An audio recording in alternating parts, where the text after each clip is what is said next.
Oh, yeah, last time I wasn't. Yeah, we're good now. What's up, everyone? We're live tonight with Cheryl and Mike from BlueTongueSkinks.com and Mike's Exotics, unless he changed. Yep, okay, perfect. So how's your guys' season been going so far? Mine, I mean, I've got 18. I think I had 18 litters so far, or 19, something like that. Busy. Yeah, I mean, I lost, unfortunately, a couple litters. I had some preemie ones, but for the most part, they did pretty good. Why do you 100 babies. Huh? Why do you think those the preemie ones just random bad luck? I have no idea. That's what I'm guessing. Yeah, so Cheryl was out of town when like those preemie ones were born, like because she had gone on a cruise with her father and her siblings, a family cruise or whatever. So I kind of stayed home to take care of everything, and I was sending her pictures of litters, and she was like, "Wait, that one gave birth? Like that one shouldn't have been given birth yet." So yeah, they're like sometimes it happens when they're born, like their egg sac is still attached to their yolk sac, and yeah, it just. I found if they don't eat their yolk sac, that's usually not a great sign. I mean, sometimes you can bring them back for that, but if you've got a whole litter in there and they're not eating their sacs. Yeah. Did you notice any like heat spikes or anything, or just? No. I mean, I had a bunch of other perfect litters. Yeah. So they're all the same temperature and everything. So no idea. Everything's the same exact parameters. Yeah. So did your breeding strategy change at all this year, or just so far staying consistent? My what? I'm sorry? Like I guess your strategy of breeding, the way you did it this year? No, same. Yeah. Yeah, just once they start pacing, once I start seeing the movement, I pretty much wake them all up and start pairing. I check to see if the female's receptive. If the female's receptive, I throw male in. Well, that's awesome. What about, and it might be a little early on this, any of like your single lock ones go so far? Or I'm sure. I have to check though. Yeah, I have to check. Most of them did get like 2 or 3 locks, almost all of them. So I think I did have a couple with 1 lock. I know one with 1 lock did slug out, but I'm not sure about the others. Yeah. I can't remember off the top of my head. Because I noticed a bit of mine, and talking with Dave, it seemed like a lot of ours that had 1 lock did not go this year or just slugged out. Yeah. Just trying to slowly work on figuring everything out. I don't think there's really a specific science to it. I think it just skinks are. I always tell everyone they're really humbling to breed, because a lot of times you'll think you'll have an amazing year and half your stuff will slug out. Or well, it's also funny. Like half the time, like Cheryl's like, "I'm not going to produce any skinks this year. I'm going to have a terrible year." And meanwhile, like, I'm not trying to like throw shit at anybody. Like everybody does their best every year, but like this year so far, it seems like Cheryl's making more than like most other people in the kind of hobbyist, sphere of the realm or whatever. I mean, she always does a fantastic job, and it just seems like every year she's like, nothing's gonna go. I did terribly, and then some years will do like 100 or so, some years 200, but it's like we'll still do like a decent amount of babies, and she is always expecting the worst. And if it's not perfect, I'm not happy either. So and it's never gonna be perfect. Yeah, and it's never perfect, but like even if it's not a perfect year, like I'll be like, dude, you did like 160 skinks this year. That's fucking badass. And then she'll be like, oh no.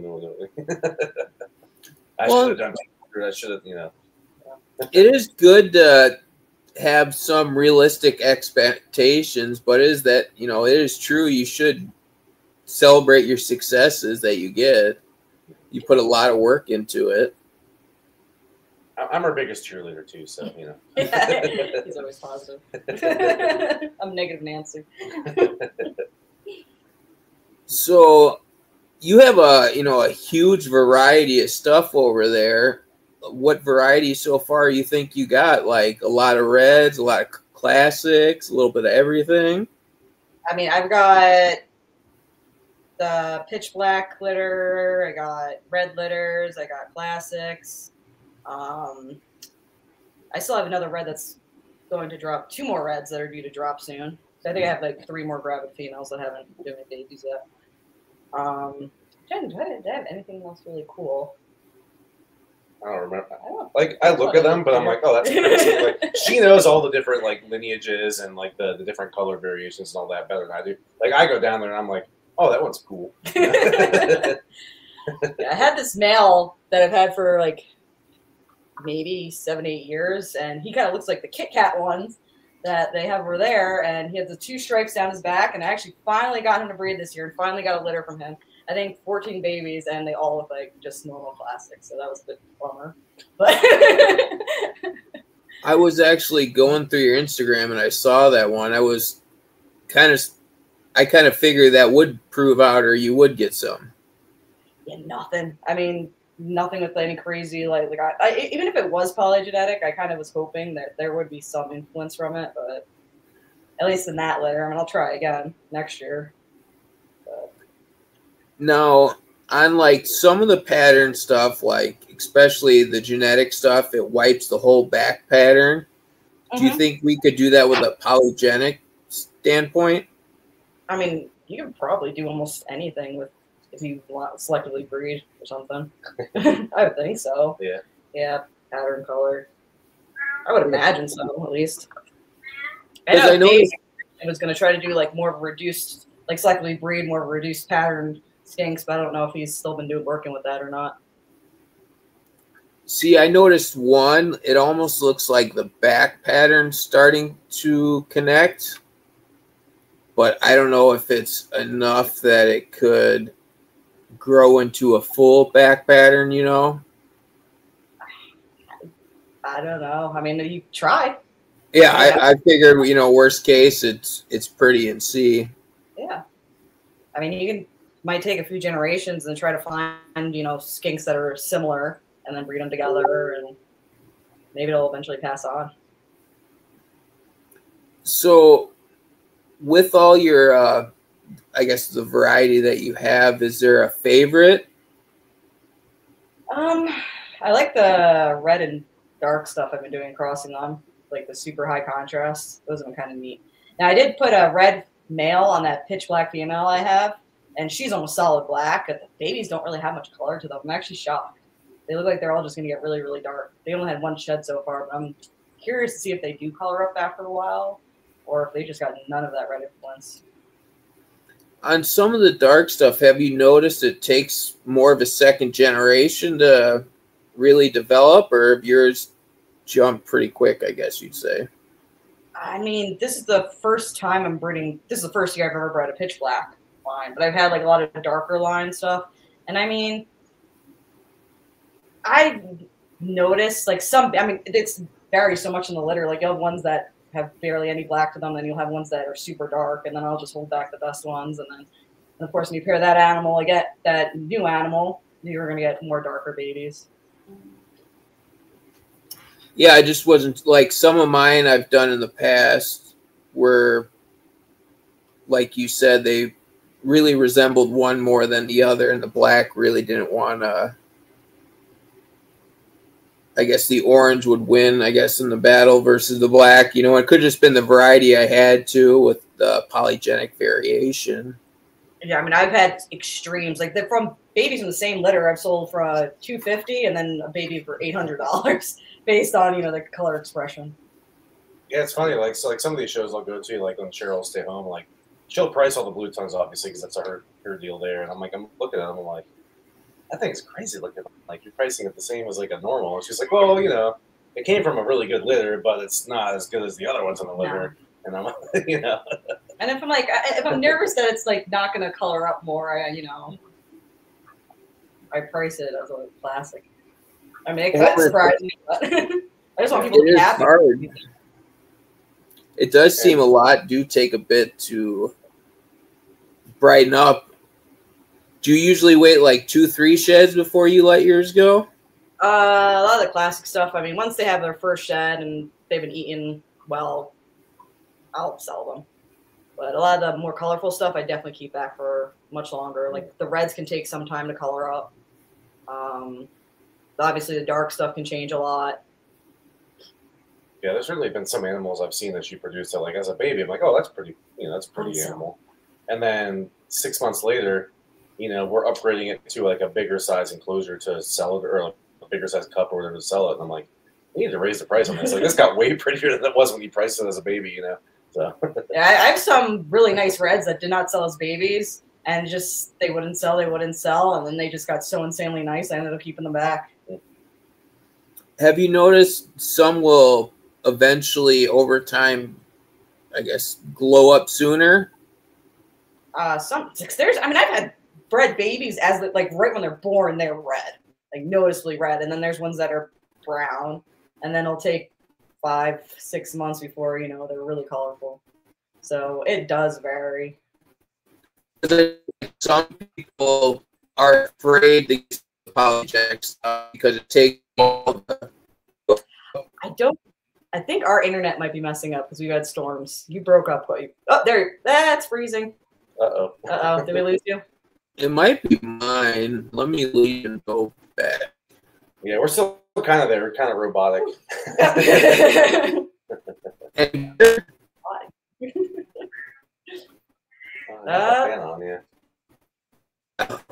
think it's. Yeah, you're there, but you're kind of a robot speaking. And yeah, you're freezing. You're a big blur now. Well, we don't want dead space on the podcast. You guys can look at my fantastic leopard or crested gecko enclosures here while we're waiting for the internet to fix itself. Yeah, I don't have a ton of crested geckos, but I've got a handful. I set them up in these kind of like pairs and trios and these big, I've got some gecko junkie cages. I've got some dubia cages. I've got some, what else have I got? Everything. You go, what are those? I've got cages from everybody. I've got a red line cage. Cages. Yeah. So, yes. We'll keep everybody entertained while we're waiting here for the internet to fix itself. What are those big gray cages? Oh, I've got the vision cages. We got those full of frillies, and I've got my corrals. What is it? Russian bergerai in there. We've got frillies in there. We're gonna probably put a couple euros in there. So. Euros there. I'm putting that. Yeah. We've got lots of plans. We've got a couple big Zen habitat cages, like the 4x2x2s. They look really nice. I like them for like lizards. I don't really like them so much for snakes. But not monitors either. Yeah, the monitors kind of open the doors. Oh, yeah. But the smaller lizards do great. Yeah, it's great for the euros.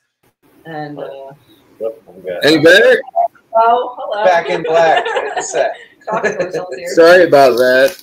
No, we've just been talking to ourselves about our lizards and what cages we've got them in and stuff to keep everybody entertained during the intermission here. So.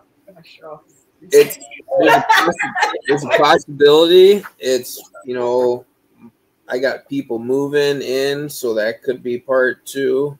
Like they maybe hit the router or something. Hopefully it's good from now at least.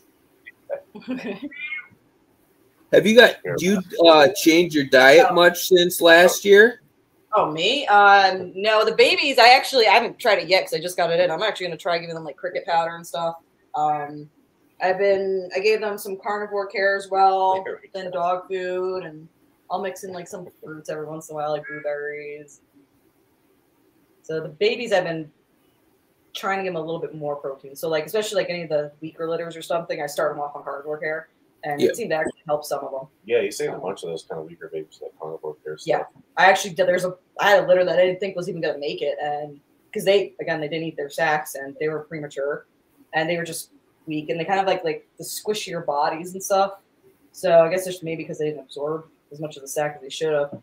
And I would just kind of soak them every day in a little bit of water, and then I put their faces like up to the carnivore care mixture and just wait till they like click their tongues, and they start to eat a tiny bit and look up a tiny bit. I did that every single day, and then they started eating by themselves. They started eating dog food, and now they're growing. They've got solid bodies on them, so I was happy about that. Yeah, you got to celebrate those little successes too, because especially when you get the ones that fail to thrive, it can be hard. What about last year? I added not cricket powder, but it's the other larvas that they use. Basically, the bug powder that they use in like Bluey Buffet. Have you ever tried that? The bug powder, no. The cricket. This is the first time I'm trying the cricket powder. Okay. So I'm interested. I just got it in the other day, and then I put the box somewhere. And we have like a lot of construction going on in our house right now, remodeling. So we have like contractors here, and it's chaos. So I have no idea where it is right now. Any expansion for reptiles, or just expansion for you guys? Expansion. Oh, we have a mother-in-law apartment in our house, and my mom's going to be moving in. Yeah. So my mom's going to be moving in. They pretty much gutted that whole apartment, and we were storing a lot of stuff in there. So then, of course, we had to remove everything. Oh, yeah. And now we're going through it all and throwing stuff out. We got like a big 20-yard dumpster out there that's already full. It's fun. Well, it can get hard, but can be a benefit having your mom or parents living with you, especially if you guys decide to have kids down the road. Yeah, and I mean, it's nice too because we do occasionally leave for the weekends or shows, and at least someone will be here, take care of things. Yeah, because like we can board the dogs, but it's like we can't board the emus, so someone needs to feed them, Yeah, so, and there's a lot of stuff. Like, obviously, like if we just had a bunch of reptiles, like you can leave for a weekend, it's not a big deal. Pretty much every reptile is going to be 100% fine for 2 days or whatever. But like obviously the birds and the mammals and all that stuff, they need to be fed and watered every day. So it's going to be nice. She'll be able to do a little bit, but we're not like betting on her being our landscaper. Hey, the extra help comes in handy though. Yep. So other than the cricket powder, anything else diet related you plan on adding? I have not. No, not yet. I kind of just wanted to try that. Well, I've had success in the past, like with like Pangea or like Rapashi, like crested gecko diet. It's a fruit-based diet base, obviously, but it has some insect components for most of the formulations they make. So like obviously it's not going to be a balanced diet for a blue tongue skink, but for a lot of the babies, I find if I have one that's like a trouble feeder, like because when I was at Outback working with a lot of imports, we get captive born babies from a lot of different localities like Halmaharas and Arus and Marukis and all that. And if we had one that was being troublesome, like I found like probably more than half the time, if I gave them a little bit of like crested gecko food just mixed up, they'd start licking it up and they'd eat it. And then like after, same thing like with her with the carnivore care, like after a few days of like just that kind of basic nutrition entering their body, they kind of get that that vigor back in them where they'll start eating like more of a natural diet where they're eating insects or some maybe the dog food or whatever. So I did lie then because I did give them that too. Oh, you gave them a little bit? Yeah, I did, remember? Yeah, so I did give them that like I think twice. I was kind of just mixing things up to see how that worked and increase variety. Well, yeah, the extra variety alone is probably good for them. Carnivore care is pretty packed and balanced, but yeah, Pangea watermelon flavor gets them going too. Sometimes, Is that the one you've had the most success with? That's what yeah, you said most of the carnivore care, but you gave a few of them the Pangea as well. So they all got some of the Pangea. Everybody did. Okay. Yeah, so I gave them. I think it was like one or two feedings. I gave them that, and then I gave them carnivore care, and then dog food, and then carnivore care, and then dog food again. Like I just like mixed it up. Yeah, the shotgun approach. Yeah. If they're going to eat something, they're going to eat one of those 3 or 4 options. So yeah. So and if they don't, then it's like okay, this one clear. If it's not eating Pangea, it's not eating carnivore care, it's not eating dog food, it's not eating insects. It's like okay, this one clearly is just kind of a failure to thrive type situation, which sucks. But it's like we tried everything. It's not like there was anything else we really could have done at that point, Yeah. So. Yeah, and with all that, you're putting everything to it. In the wild, not everything's going to make it. Sadly, there's only so much we could do. Yeah, and like another thing, like a lot of reptile breeders, it doesn't not blue tongues, ball pythons, every species. Like I find that a lot of people will kind of prioritize like the colors over the robustness or survivability animal. Where yeah, okay, I force fed this baby ball python for 16 weeks. It finally started taking meals on its own.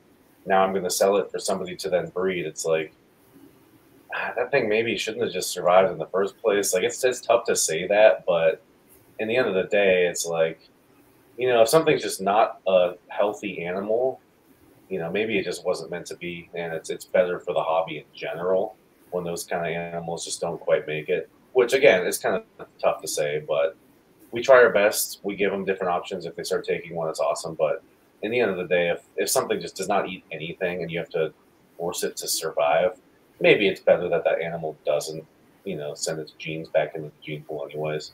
So. Yeah, the most I would do with the baby skinks is I would just put their face up to the food, and they'll eventually flick their tongue to smell, and then as soon as their tongue hits the food, they'll sometimes get them to eat. Yeah, and with that, that's, you're not forcing them. That's, and everyone I've seen, because I've had ones like that, they've all done great, and I've got, babies from ones that were like that with no issues. Now, this one might not matter to you guys where you're currently at, but maybe even on like some of the working at like Outback and stuff, Mike, was there anything special that you liked that helped either control the heat or humidity other than like, say, mini splits or humidifiers? Well, so Outback was a unique situation. Like, the warehouse that we kept the import stuff in. So Outback has a couple different facilities. They've got their captive breeding ball python facility.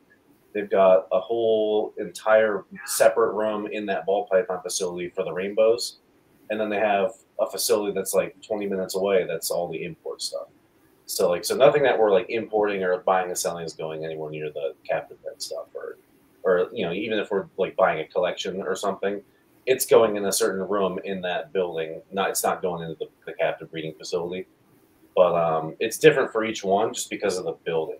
So the warehouse where all the wild caught stuff and then like the captive bred room, those rooms just kind of self-regulate themselves based on the heat, like the heat tape and the heat cable or whatever the racks are in.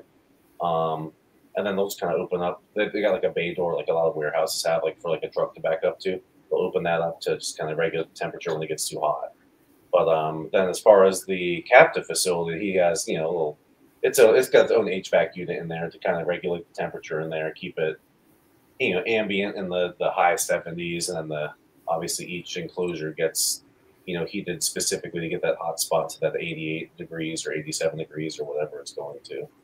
But then like in our house, like we've got different rooms for different species.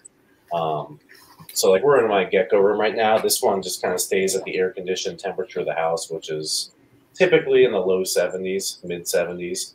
And then anything that needs supplemental heat tends to be in a different room. Like the blue tongues are down. We've got a whole room in the basement for the blue tongues where, they're in their enclosures with their heat, and, everything is just kind of room by room. So I wish I could give you like a specific, like, oh yeah, we do this to keep the heat like this, but it really is dependent on your room and your setup.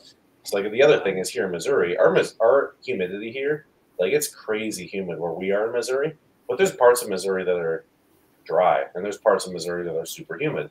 So like we don't ever have to worry about the humidity. The most issue we ever have, honestly, is too much humidity. I have dehumidifiers. Yeah, so we have dehumidifiers in some of the rooms just to keep it a little bit drier than it tends to get. Also have a 300-gallon turtle tank down there. Yeah, having a turtle tank in the room doesn't help, like things like that. Like today it was thunderstorming all day, so like I can feel right now it is so humid. Like in my house right now, it's humid. It just seeps in, So.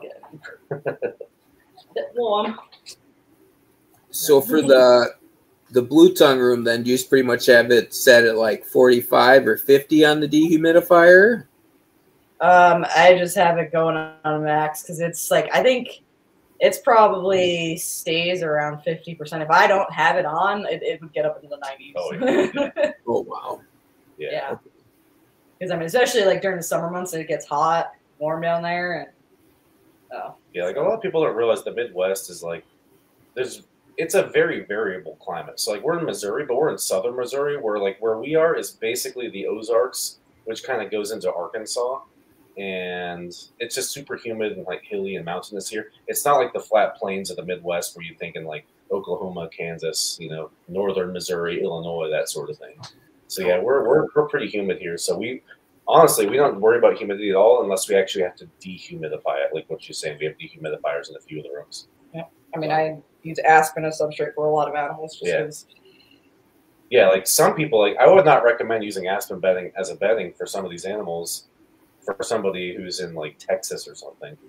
But like here in Missouri, like you got to dry them out. Like, it's too humid to use cypress mulch or coconut husk or whatever. It stays wet. It just stays wet and causes problems. Yeah.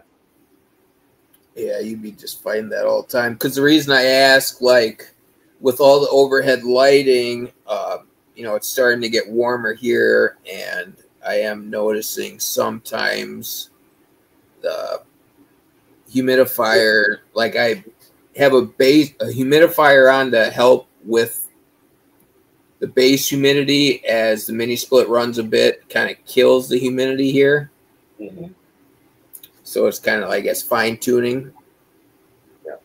Yeah, and it can depend on the day too. Because I mean, stormy day, like we have like a week of storms, the humidity is insane, and then there will be times where it's dry and we'll have droughts. Yeah. Yeah, like people ask me because I keep my like tegus and stuff, and I have a Burmese python even outside right now in like these big 8-foot outdoor enclosures. And people ask me about the humidity, like how do I keep them humid enough? Because I have them on like straw. I'm like, I put the straw in there to dry it up because like we'll get too wet if I don't. It's just it's super humid here in Missouri. People don't realize that in southern Missouri. And it's clay. Like if I look outside right now, like it's just there's just water pooled up on the ground. Yeah, our soil. Yeah, we've got about a 12 to 15 inch layer of like rocky soil, and then underneath that is just solid red clay. So like when it rains, it just holds all that water in that top 15 inches of soil. So it's just seeping humidity into the air here. You have a tiny pond in the front because there's a hole and it just goes down to the clay, and it just when it rains it fills with water and pretty much just stays. Yeah. And that makes it hard. Like, I mean, it's nice for some of your guys' farm animals that probably like the water and, you know, the play in it, but. Well, it's like even stuff like Cheryl, I got her some Uromastics a couple years ago, and it's like, I would love to put the Uromastics outside to have like a super sweet, you know, UVA, UVB exposure, all that, the sunlight. But it's so humid. Like we kind of have to keep them inside and just put them on like sand and put lights over them just to keep them dry enough. Because you know some species like Euros, for example, just if you keep them too wet, they're just not going to do well. You know. So. Have you guys bred the Euros at all, or not up to size? They are. I had one slug out. It sucked. We had one female go, and it was all slugs. Yeah. So whether it was something we did wrong or something, you know. We don't know yet. This is our first time really trying to breed Euros. I've catched them before just from wild animals that laid eggs for me. So I can't say I've ever bred them, you know, and had any success. But yeah, so this is our first year that we got them, a year and a half ago. So this would have been our first year trying maybe. Yeah, and I mean, they're all wild caught. So they're all wild caught animals. So we're not really, maybe this year we'll have better luck. We'll see. It's just one of those things. We got a handful of them just as like a, you know, nobody really breeds Uromastyx durii besides a couple guys, and we got a couple Uromastyx, the Egypticus. We got a couple of those just to see if we can try our hand at that too. Just, you know, it's nice having a lot of variety. I like having variety, so I don't want to just breed 100 of everything. You know, I'd rather have a bunch of random things to kind of keep it fun. So with the variety, what are you looking forward to this year then? Oh, as far as baby wise, you know, something new that you guys plan to hatch, whether it's, you know, Honduran milk snakes that you got coming up, or. Oh, I mean, I'm hoping to get more a couple clutches of those again, because I had some really nice ones last year that were born. They're like these. We called them. They were hypermelon sticks. Yeah, she has like aberrant pattern, hypo and hypermelanistic at the same time. So I don't know how it really works, but it makes badass babies. I can tell you that. So yeah, they're really cool. Yeah, they almost look like those cool, but slightly less red. They were like pretty bright orange and black, right? Mm-hmm. Yeah, they were basically like bicolors. I don't know if I would call them a bicolor, but they pretty much were just solid orange and black. And then that's where the hypo and hypermel comes in, because some of them were solid orange and solid like jet black, and then some of them were solid orange with like that kind of almost hypo looking black to them, like that grayish look to them. Yeah. So I think both of those genes are expressing themselves somehow or another. Yeah, I was kind of confused. I got him from Andy Watson years ago, and I mean he's pretty, I mean he's not like on social media or anything. So I don't know if you ever heard of him, but I mean he breeds like shingleback skinks. Like he's got a real lot of rare stuff, and I think he had a really great year last year with them. Well, and I do think we'll see more of those in the future. Yeah, I don't know if he did Westwood too. Are you going to add any of the rarer ones? Probably not, because especially like shinglebacks, to me, they reproduce so slowly. They have to be, bonded, and it's pretty much just an expensive pet. Yeah. $10,000 pet. Yeah, like for us, like you're not gonna make anything else. It would be really cool to have them, but that's not an animal that we would really get as far as like an investment quality animal. And like I'd love to say we're in a position where we can just buy $10,000 pets, but we're not. Nice. So I wish. I mean, I would love one. So like maybe maybe looking forward, if we're doing really well, everything's going well, we've got a little bit of extra income, maybe get some just to have them, just because they're really really cool animals, and it makes sense with Cheryl's other stuff to have some shinglebacks and then some blotchies and then some whatevers, and just to have that stuff. But yeah, right now it's just like we would basically just be spending a lot of money on a pet, where we could put that money into homestead improvements or another car or just stuff like that. That would make a lot more sense at this point. What about either like the more genetic stuff, either blue tongues or you have some of the genetic Tegus, right? So as far as Tegus stuff, I really mostly just have just pure. So I've got pure reds. I've got pure black and whites, or as pure as they really are. They're from Florida, but who knows? But I've got an Annery red. I've got some albino het stuff, but just I don't have anything super crazy. Going forward, like I've got a partner on the Tegus stuff, and we both kind of decided like, hey, if we make something cool, race it up and do it. But at this point, like it's going to be really expensive to buy this stuff when we have the ingredients to make albinos and things like that. So we're in no rush, really. And the majority of my sales are those $250 animals anyways. Like I'm not selling a ton of $1,500 to $3,000 lizards. We're mostly selling $250 to $500 lizards. And I'm happy with that being our bread and butter, just steady income, keep us, doing what we need to do. And then if we do get some stuff in the future that, higher end stuff, it's nice, but it's not really my focus, because my market is almost 100% pet people, and I don't mind that at all. Like I like making those sort of sales, Well, and that is a huge part of the community. Yeah. And with that, it's always good to keep growing the pet market and the pet community. Yeah, we do, like with the blue tongues. I mean, she produces some really, really nice blue tongues that we do sell for, over $1,000 a piece. But our bread and butter is those $250 to $400 sales. Like those are the people that they're growing the market. They're the pet people. Some of them are going to eventually breed them as well. But I'm happy to sell a couple of those every show instead of maybe get one high end sale here or there. Are you planning a lot of bigger expos this year, or more smaller local? Well, I have actually toned back a lot. Like Cheryl's breeding, same, amount of stuff she typically breeds. I toned back a whole lot just because I've been doing a lot of photography stuff, and it's taking up a lot of my time. And it's not necessarily that I like one more than the other, but I just look at it like, hey, if I can go away for a weekend, shoot a couple, college graduations, I'm going to get like a $2,000 paycheck, or I can go to a reptile show, bring all the animals out, do this, do that, unpack them, pack them up. They're missing 4 days of feed. It's like it's a lot on the animals. It's a lot on me versus I'm going to make about the same money to just go take pictures. So like I've been doing a lot more of that. I still am 100% going to do like Tinley's and big shows like that. St. Louis, like I do a lot of the local shows, like Mickey's shows as well. Like I'm still planning on doing a lot of those.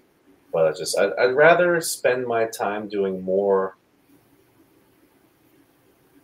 profitable for the amount of effort that goes into it. But like I'm 100% still doing these shows, and then obviously we have our online sales as well. Yeah. But I was kind of stuck in a cycle for the last like 5 years where I was doing a show like I was probably doing like 5 shows a month over like 3 weekends. So I did like some double show weekends and stuff like that. And it's just too much on me. It's too much on the animals. Like I feel bad when an animal gets packed up on Thursday and it doesn't get unpacked till Monday evening. You know what I mean? So that's another huge aspect of it, you know. So now this one might be a little controversial, but do you think expos should be 1 day instead of 2 because of that? I think as far as I don't think an animal is going to pretty much, obviously there's a difference between different species, but like most reptiles being packed up, you pack them up Thursday night, you get to the show Friday morning, you get back Sunday night, you either unpack them then or Monday morning or whatever. Most species, that's 100% fine for them if it's not twice, 3 times a month. That's where my issue was. If you do it once a month, or say you do the Tinley show, you do the Texas show, you do a couple other big, like the American Plant and Reptile Expos, Reptilian Nations, like you do a couple of, so if I'm doing like 9 expos a year, I don't really think that's a big deal. But if I'm doing every week, the animals are packed up more than they're unpacked, obviously that's a big deal. And that's why I kind of stopped doing that. Yeah. How many miles did you put on your I've got 180,000 miles on my truck. That's a 2019, like, you know? Yeah, it's like there's a lot that goes into it. Obviously the animals are the biggest priority, and I just I really hated being like, dude, like this animal's been this month, it's been in its cage for 19 days, and it's been packed up for the other 11. Like I'd hate that, so I kind of toned back on it. We're still gonna do obviously most of the bigger expos, and then like the local ones like Springfield, Missouri, and St. Louis, Missouri, and so there's a couple other pretty close ones we do, but I just really tone back on that, because if you're a company that is turning and burning a lot of animals, like some of these resale companies or import companies, like the same animals aren't going to the same shows, for an entire month. But when you're somebody like us, where almost everything we are selling is produced by us, or I've purchased it and I've had it for months, and it's like we really have a limited inventory, so it's the same animals going to every show. That's where I kind of feel like, okay, we should probably do this, and that's what we've been doing for the past year or so, and that's why I've been supplementing with a lot of photography stuff, and I enjoy that too. It's a lot of fun to do photography, so it works out for everybody. It's better for everybody involved, really. So sick of being in the car. Yeah. Like when you drive to like Colorado or something, it sucks. Yeah, she hates being in the car, and she also hates being home alone for 3 days. So. Yeah. And it's, those close shows are a lot easier on you. So you're probably busy now, and especially with like graduations, and you're slow during the summer, I'd imagine, or? Yeah, so like my big graduation season is May, so that kind of just ended. I've got a couple more little ceremonies coming up, or like I've got a couple in August or something, and I also do school photography, so I've got the fall season coming up. I've got fall portraits, and then I've got the graduation stuff for like this, because some people graduate in the intermediate semester in the fall, but so my plan this next year basically is we're going to produce as much as we can captive bred here. I'm not going to buy anything to resell, because like I'm supplementing where I would be making that money on resale stuff or whatever, or imports or whatever. I'm going to have that filled in basically for the entire fall and spring with photography, so it's not necessary anymore for us to survive. So it's like we're kind of taking a step back in reptiles, but not really. Like we're still breeding as much as always. Yeah, she's staying 100% breeding. I've still got my Tegus, I've got my crested geckos and gargoyle geckos, and I've got my Wilmas over here in this other rack that you can't see. But yeah, it's just I step back in the whole volume as far as animals I'm bringing to shows, because I used to do that huge variety thing, which I kind of miss it. I like having a variety. I like having all that weird stuff like green tree pythons and tokay geckos and tarantulas and all that stuff. And who knows? At some point, maybe I'll do a little bit of that again. But it's too much effort. It's not really the best on the animals when you've got that much going on and you're going to that many shows. And I'd rather just kind of stick to, we're going to breed a bunch of cool stuff. Cheryl's going to breed a bunch of cool stuff. I'm going to breed a couple cool things. But and we're toning back. Not that we want to get out of reptiles, obviously. Like that's still the majority of what we're doing. And I love doing it. It's 100% what I want to do with my life. Well, and it's not bad to be selective at what you're doing. You don't want to force, because also if you produce too many, then you got to worry about selling them, and then if you have to take care of animals instead of doing those photography gigs, you know, it makes it harder on top of things. You know, it sounds like you're finding a good balance, I'd say. That's the plan. We're getting there. We're figuring it out. So other than like balance, is there any like useful tips that help like either new breeders to manage their collection, whether it's start slow? Oh, I definitely start slow. Do not buy 100 animals from the get-go. Don't do that. Yeah, no, yeah, I've seen that a lot where people, especially like in ball pythons specifically, like I've seen a lot of people where they're like, I'm going to spend $28,000 my entire life savings on ball pythons, get a huge collection, and then 18 months later, I'm buying it back from them for like $3,000. And it's like, yeah, if you want to do it, like get a handful of these animals, try breeding them, like give it a few seasons. At least make sure you can raise a few animals from baby to adulthood before you decide you want to like make this your life. You know what I mean? Because like I said, I've seen that so many times. And then, I mean, I've made the same issues or made the same mistakes where it's like, I really want to get into this project. I keep them for a year or so, and I'm like, this just isn't my thing, you know? So, you know, get it. Don't spend $20,000 off the bat. You know, get a few of them, see if you like them before you do that. Then, if you had them for a few years, you made a litter or two or a clutch or two, and you really like it, you've made your name in the industry where people are actually, because that's another thing is, I've seen people where they're like, yeah, I spent $30,000 on ball pythons, but nobody knows who I am and they won't buy anything from me. Because a lot of the, specifically for ball pythons, but it works with everything. Like with blue tongue skinks too, it's like if you don't have the name, you might not be quite as good at selling them, which sucks, but it's also, it makes sense. Like, here's an example. Like Cheryl and I, we've been posting a lot of blue tongue skinks on all the local St. Louis, the Springfield, like all the Missouri and kind of Midwest groups. And so at this point, if anybody posts in our local area groups looking for a blue tongue, usually either me or Cheryl will be tagged, which is awesome because like we've been doing this for long enough that we're kind of in there. Now, if we had just spent, you know, $15K on a bunch of adult breeder blue tongue skinks and we had, you know, 150 babies to sell this year, and nobody's tagging us in the groups, we're going to the shows, nobody knows us, because it's nice. Like people come to the shows and they're like, hey, people told me to come to your table because you sell these skinks, but it's like that didn't happen overnight. That happened because Cheryl's been doing this for what, 8, 9, 10 years now with the skinks? Almost 10 years now. So like she's been doing it for so long that she's built up a reputation for, hey, if you want skinks, go to Cheryl. Hey, if you want skinks, go to Cheryl. Another thing is too, if you're new, post a lot in the groups. Because especially there's always new people coming in, and I'm sure you've noticed it. There'd be people who are new in the community that post constantly, and everyone would just assume, you know, always go to that person, or you know, if your name is constantly popping up, people are gonna remember you. And but it's a slow burn to get there, though. So it's like, yeah, even like for me, like people tag me, and I'm like, it's all Cheryl, like she's the one doing it. But people tag me because I'm the one going to. I've been going to shows for, you know, 4 years now in the Missouri Midwest area, bringing all of Cheryl's blue tongue skinks. So like I get tagged a lot. So, which obviously it's good for both of us. But like I want to be like, yeah, Cheryl did it. Like whenever Cheryl comes to shows with me, it's funny. Like people are asking about the skinks, and I'm like, talk to this lady. She made them.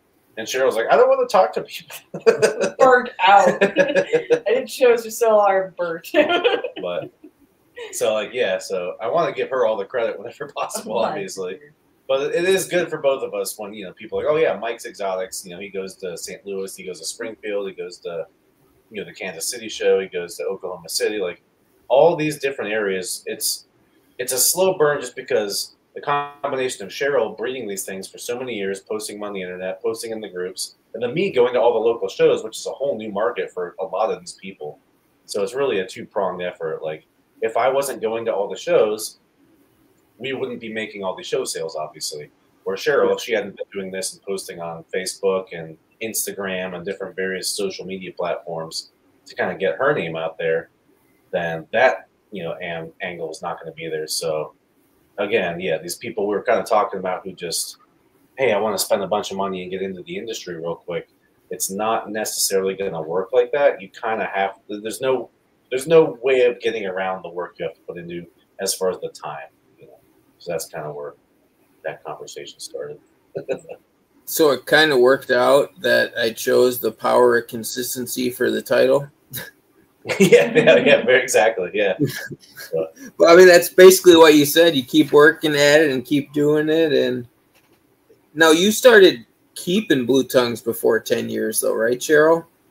Yeah, I think I got my first one in 2013, 12 or 13, and I still have her. She's not my oldest, but I have one that's 20 years old. I obviously didn't have her. I got her as an adult when she was around 10, but yeah, I still have my first one. Any of the older lineages that you have you think are worth seeking out? I guess be like whether from outcrossing or I know I mean, like I have one Andrew Secchi animal. I've got a few from James Bolson. I've got, and I obviously have some from Ray. And I mean, it's tough because I feel like they do seem to be a lot bigger and healthier and stronger than a lot of these. I'm sorry, my dryer is it's like banging on the wall. It's distracting me right now. But I mean, it's always good to outcross, and I think it's good to have that strong older genes. I think too, than to just have all these, you know, selectively bred animals that are just constantly bred for color, which I mean, I breed for color too, but you obviously want, you know, big, robust animals, and outcrossing them into them is probably really good for them. Now, what about, I had a conversation with someone recently about making them smaller purposely, not from like an inbreeding perspective, like picking weak, small ones, but trying to, instead of maxing out at 24 inches, say 18 inches, for example. I'm sure you could do that. I mean, we've done it with a lot of domestic animals. I mean, look at dogs. Yeah. So you just selectively breed them. Obviously, I wouldn't just, you don't want to be inbreeding, but you can find a smaller adult from one person and another smaller adult that's not related from another person. Get a few pairs of those and then throw them out, keep the smallest ones, then breed them to each other. And over time, most likely, you will reduce the average size, I would think. Yeah, I mean, personally, I don't see anything ethically wrong with that. Like, these are all captive bred animals. They have nothing to do with the wild populations. They're essentially, at this point, when you're doing it, it's domestication. It's no different than, hey, I'd rather breed a Chihuahua than a German Shepherd, you know? So I could see that, you know, obviously that is possible. You look at other species of reptiles where you've got dwarf and giant versions of them. Like, you've got German giant bearded dragons, and you've got those giant line leopard geckos. You've got dwarf, you know, retics and dwarf berms.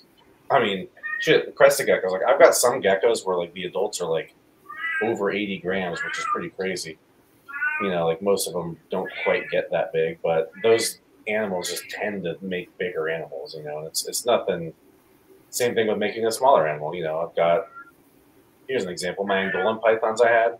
My adult female is probably just over 3,000 grams, and she is kind of maxed out there. And, like, my male, you know, was much smaller than that, and their babies never really grew that big, but they did grow. It just, they were not one of those lines of Angolan pythons that I've seen that get like 4,800 grams. And it's just different genetics make different animals. And nothing wrong with it. As long as they're healthy and they're a good weight, you know, body proportions or whatever, I don't really see anything wrong with that. If you're feeding them appropriately, which pretty much everything in captivity, we're feeding way more than they would be feeding in the wild anyway, so. Yeah, I mean, as long as you aren't, you know, underfeeding them like they do with those mini pigs. So, stuff their growth and stuff. I mean, I even know people who breed, like, more or less standard Burmese pythons, and it's just, your average Burmese python's only going to get, like, 12 to 15 feet. Like, it's not going to get huge. Like, you see these 20-foot Burms, but they're very, very, like, you see them in Florida because those are some of the older genetics from India and Burma or Myanmar or wherever. But, like, most Burmese pythons in captivity, for example, like, you're breeding them at, like, 9, 10 feet. They're only going to get, like, 15 feet total, maybe. It's just over the years, people have just kind of combination of just not overfeeding the animals, and then just also the smaller animals that breed sooner tend to get bred sooner, because that's how we work in this industry. Yeah. Whether it's fortunately or unfortunately, but it just kind of led to that happening, and I kind of see it with a lot of animals. Because, you know, I don't think blue tongues are too big or anything. Like, I've seen some people that think they're big, but I think they're, you know, kind of like the perfect medium size. You know, most people can handle them, but that being said, some people do like stuff a little smaller now, it seems, and with the way things are going, if the animal's smaller, people will be more comfortable with the current standards, I guess. I guess my main worry is it going too big. Like, you know, one blue tongue is going to need a 10 by 10 enclosure. That's how it works, and pretty much every species, if it's a hamster, leopard gecko, or a blue tongue skink, they all require a 4x2. Oh yeah, that is single leopard gecko needs a 4x2 if you follow YouTube standards. But I mean, you look at if a blue tongue skink maxed out at like 15 inches, like a bearded dragon did, like they would sell 1,000 times better. Like it just is what it is.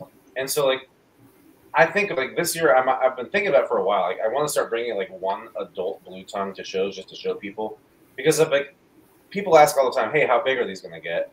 And I say 24 inches. They're like, oh my god, that's gigantic. Like, but then I show them an 18 to 20 inch or 22 inch adult skink.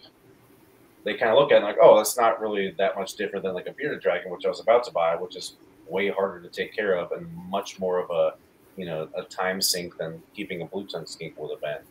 So it's people select these animals that are so close in size, but just that slight difference smaller, just because it sounds better to them, even though it's way more terrible of a choice, you know. And like I find that in like snakes too, like. It's funny, like, I'll tell people a baby corn snake, they look at it, I'm like, yeah, it gets like 4 to 5 feet. And they're like, oh my god, that's gigantic.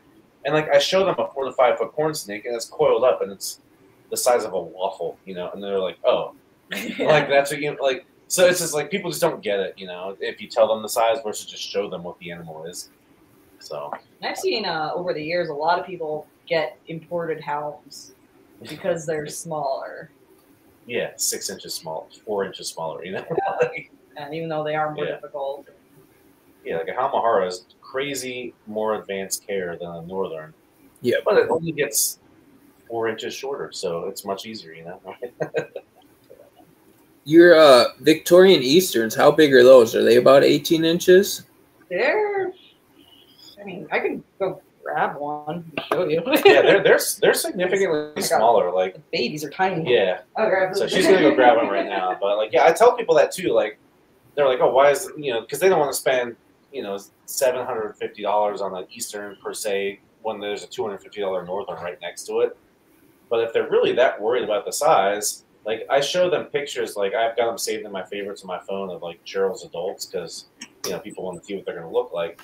But also just the size. I'm like, this is literally the same as like if you were going to get a bearded dragon. I keep using that example just because it's such a common lizard pet that people get that if you say, hey, it's literally going to get the same size as a bearded dragon, that seems to get them way more interested in it than to say, oh, it gets 16 inches because I think that's gigantic, or 18 inches or whatever, So.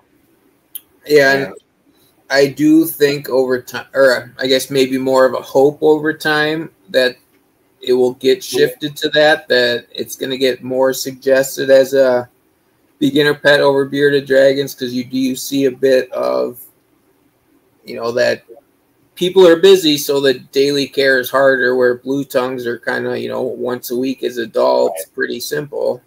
Yep. That's another thing I stress with them too, is like, hey, babies obviously got to feed them 3-4 times a week, every other day or whatever. But as an adult, like it's basically like keeping a lizard that's a ball python. You feed it once a week, and they are overweight. Like you don't even need to feed it that much even.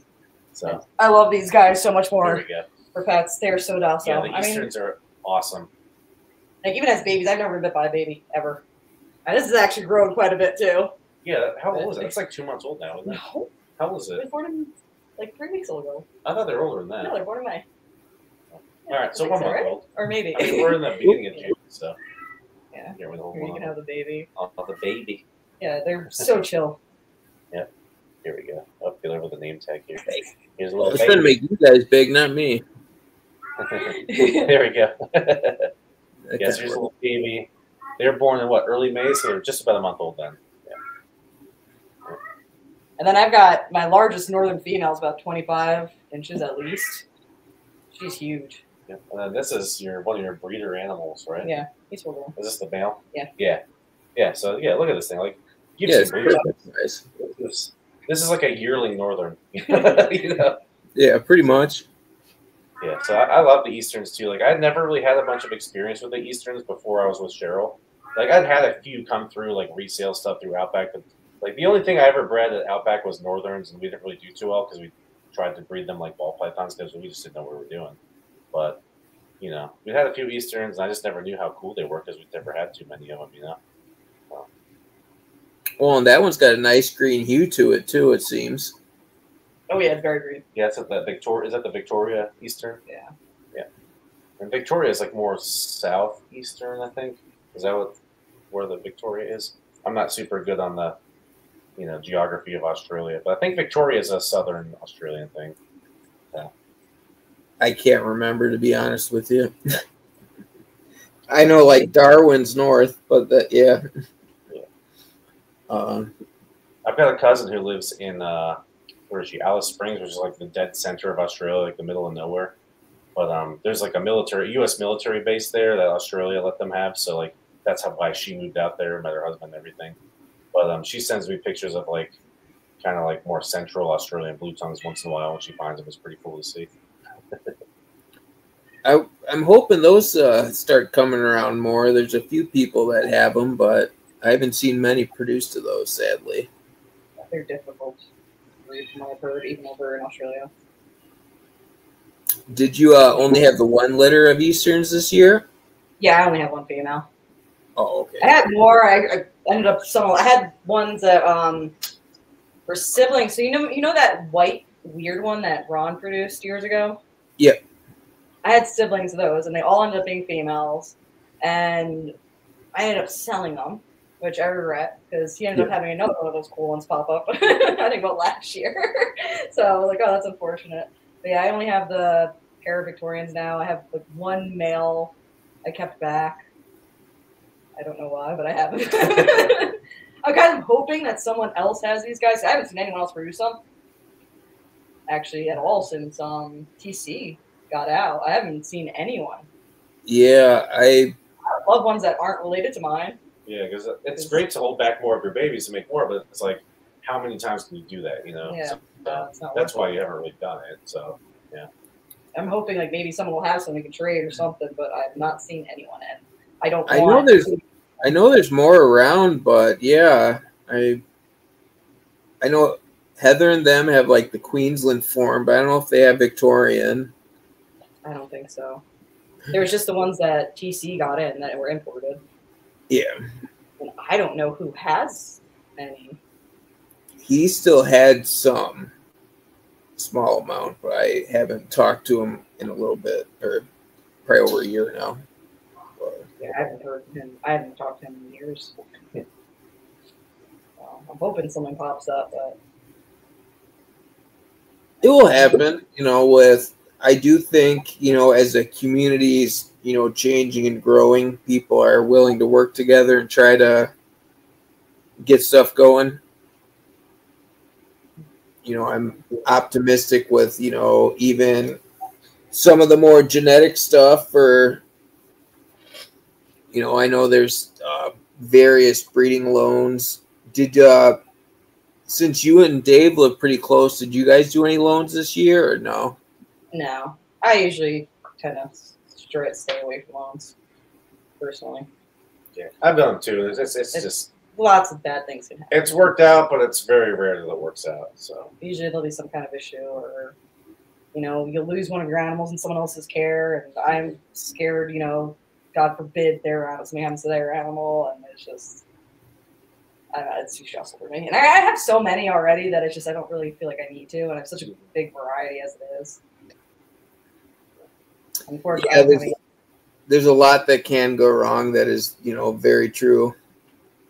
Yeah, I mean, I've sent animals out before, and I've gotten babies back sometimes, and then sometimes I haven't, and sometimes like I'll get babies back, but then my animal is sick and dies, or like the last one I did, like I literally, because I kind of had a project with some emeralds, some Amazon basins, where like I don't blame anybody. Just the male came back, he was sick, he died. I still got babies from it, so it worked out financially, but not really. Like I was so sad about it, I lost my male, and so like I just gave one of those babies to another friend, and I said, look, if you make some babies from it, which actually probably around this year, maybe the next, we'll be ready to do it because they take 5 or 6 years.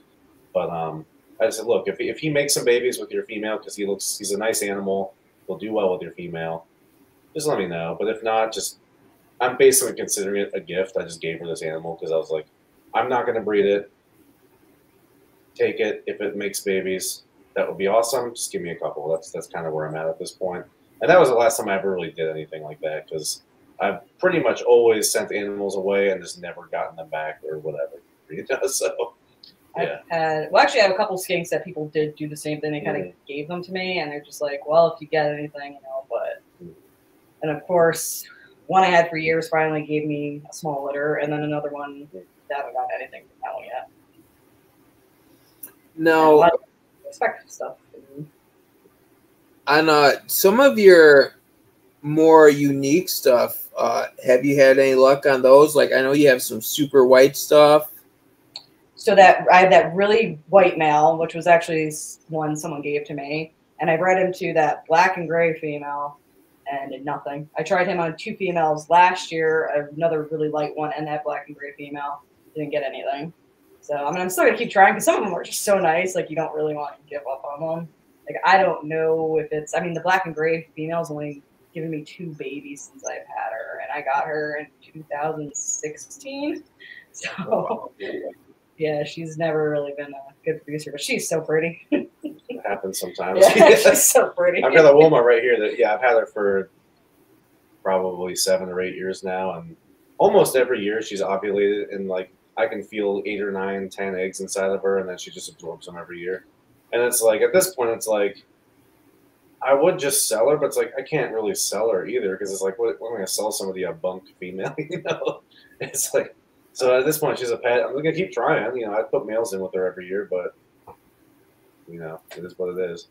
So I got one male that I've bred to 5 or 6 females that I finally got babies this year. I wonder if like it's really just he has that low of a sperm count. Like some of the beginning years, I thought it was more me, but he's had over like 20 different locks with multiple girls. So I have certain males that pretty much give me a litter every time, like no matter who I breed them to. So, and then I'll have certain males that just really don't give me much at all. So I think there really is some kind of, you know, factor there that, you know, has to do with the male's physiology. Yeah, I mean, and I've also heard of like friends who bred them. And it's like, yeah, I bred this male to like 8 females this year, and I'm like thinking, uh-oh, I don't think you're gonna get many, and I didn't. You know, so. I like so my best males I'll put on like maybe 3 females. 4 would be pushing it. I do not because I don't because God forbid, you know, he's having a bad year and you rely on that one male for half your females and you're not going to get anything. Yeah, I have the same thing with Womas. Like I used to breed Womas, tried to breed them like I would breed ball pythons, where I'd move a male between like 5 to 6 females. And a ball python, they can handle that. Like they just cast their, you know, seed all over the place. But like it just seems to me for Womas, I have way better luck when I individually pair them versus like moving between like 8 different animals. And it seems similar to blue tongues from what, you know, Cheryl's been doing. Yeah. Do you have any speculation exactly why, or just, you know, ball pythons hold their sperm longer and makes it easier? Really know. Like obviously it makes sense that like some of these animals that are like maybe it's a population density thing where like a blue tongue skink might only encounter 2 or 3 females over the course of a breeding season, which is, as we know, just usually a few weeks after they kind of wake up. Where ball pythons, their breeding season is so much longer, maybe they've just naturally evolved to like, okay, because I can theoretically breed way more females over the course of this like 2-month period. Where blue tongues, you know, their breeding season is 2 to 4 weeks if you're lucky, and they only maybe that male only sees 2 or 3 females, and that's all he ever needs to do, you know. Well, and I do think like some of that, or I wonder if like some of mine can go even a little longer, but we're manipulating that inside. I wonder if it's even shorter outside their actual window. You know, actually when you get in the high hot heat from the sun baking them, where I can keep my ambience lower during the day even. Mm-hmm. But yeah, just that general. What's up? Oh. I'm gonna hold it. I mean, he's just chilling. Oh. He's kind of just laying on my leg. Here, you can chill. I'll play with one skink for a second. He was just laying there. Yeah. But yeah, my best guess would just be because of that, like kind of naturally shorter breeding season for the skinks. It seems in captivity, at least. I don't know much about I honestly don't know much about their wild, you know, characteristics, but it just would seem to me that the fact that their breeding season seems to be a lot of a shorter window compared to a lot of boas and pythons, that maybe that makes sense that they would, you know, only really be good for a few breedings, you know. Someone asked earlier, and I think this when we were talking more the gecko diet, if you think the growth and breeding formula being insect heavy seems to be beneficial. I don't know. That is something I don't know. But that is, I never really fed them insects in the past, honestly. Yeah. It was very, very rare. So now this is kind of just something new that I'm going to try out this year. Well, I think they're talking more the like Pangea.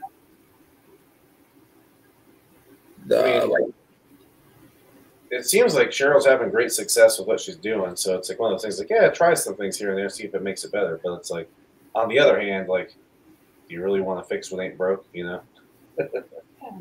Yeah, like I said, it never hurts to try other things just to kind of see what happens. But it seems like you're doing pretty well so far. Yeah, it seems like everything's going good, you know. And nothing's ever perfect. No, like, it's yeah, not. So, well, it's never going to be. Yeah, so not to say we would never try other things, but you know, some of these things where people are, oh, you need to do this and that and that and that and that, and it's like, all right, well, how many have you produced? And they're like, well, I made a litter in 2021, and it's like, okay, thanks for the advice, you know.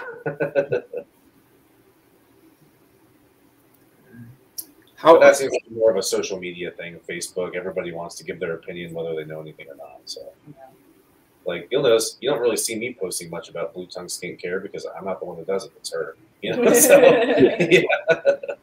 So, but meanwhile, in these groups, you know, you get a lot of people who they're very, very enthusiastic, and that's great. I love seeing enthusiasm for the hobby. I love seeing enthusiasm for the species.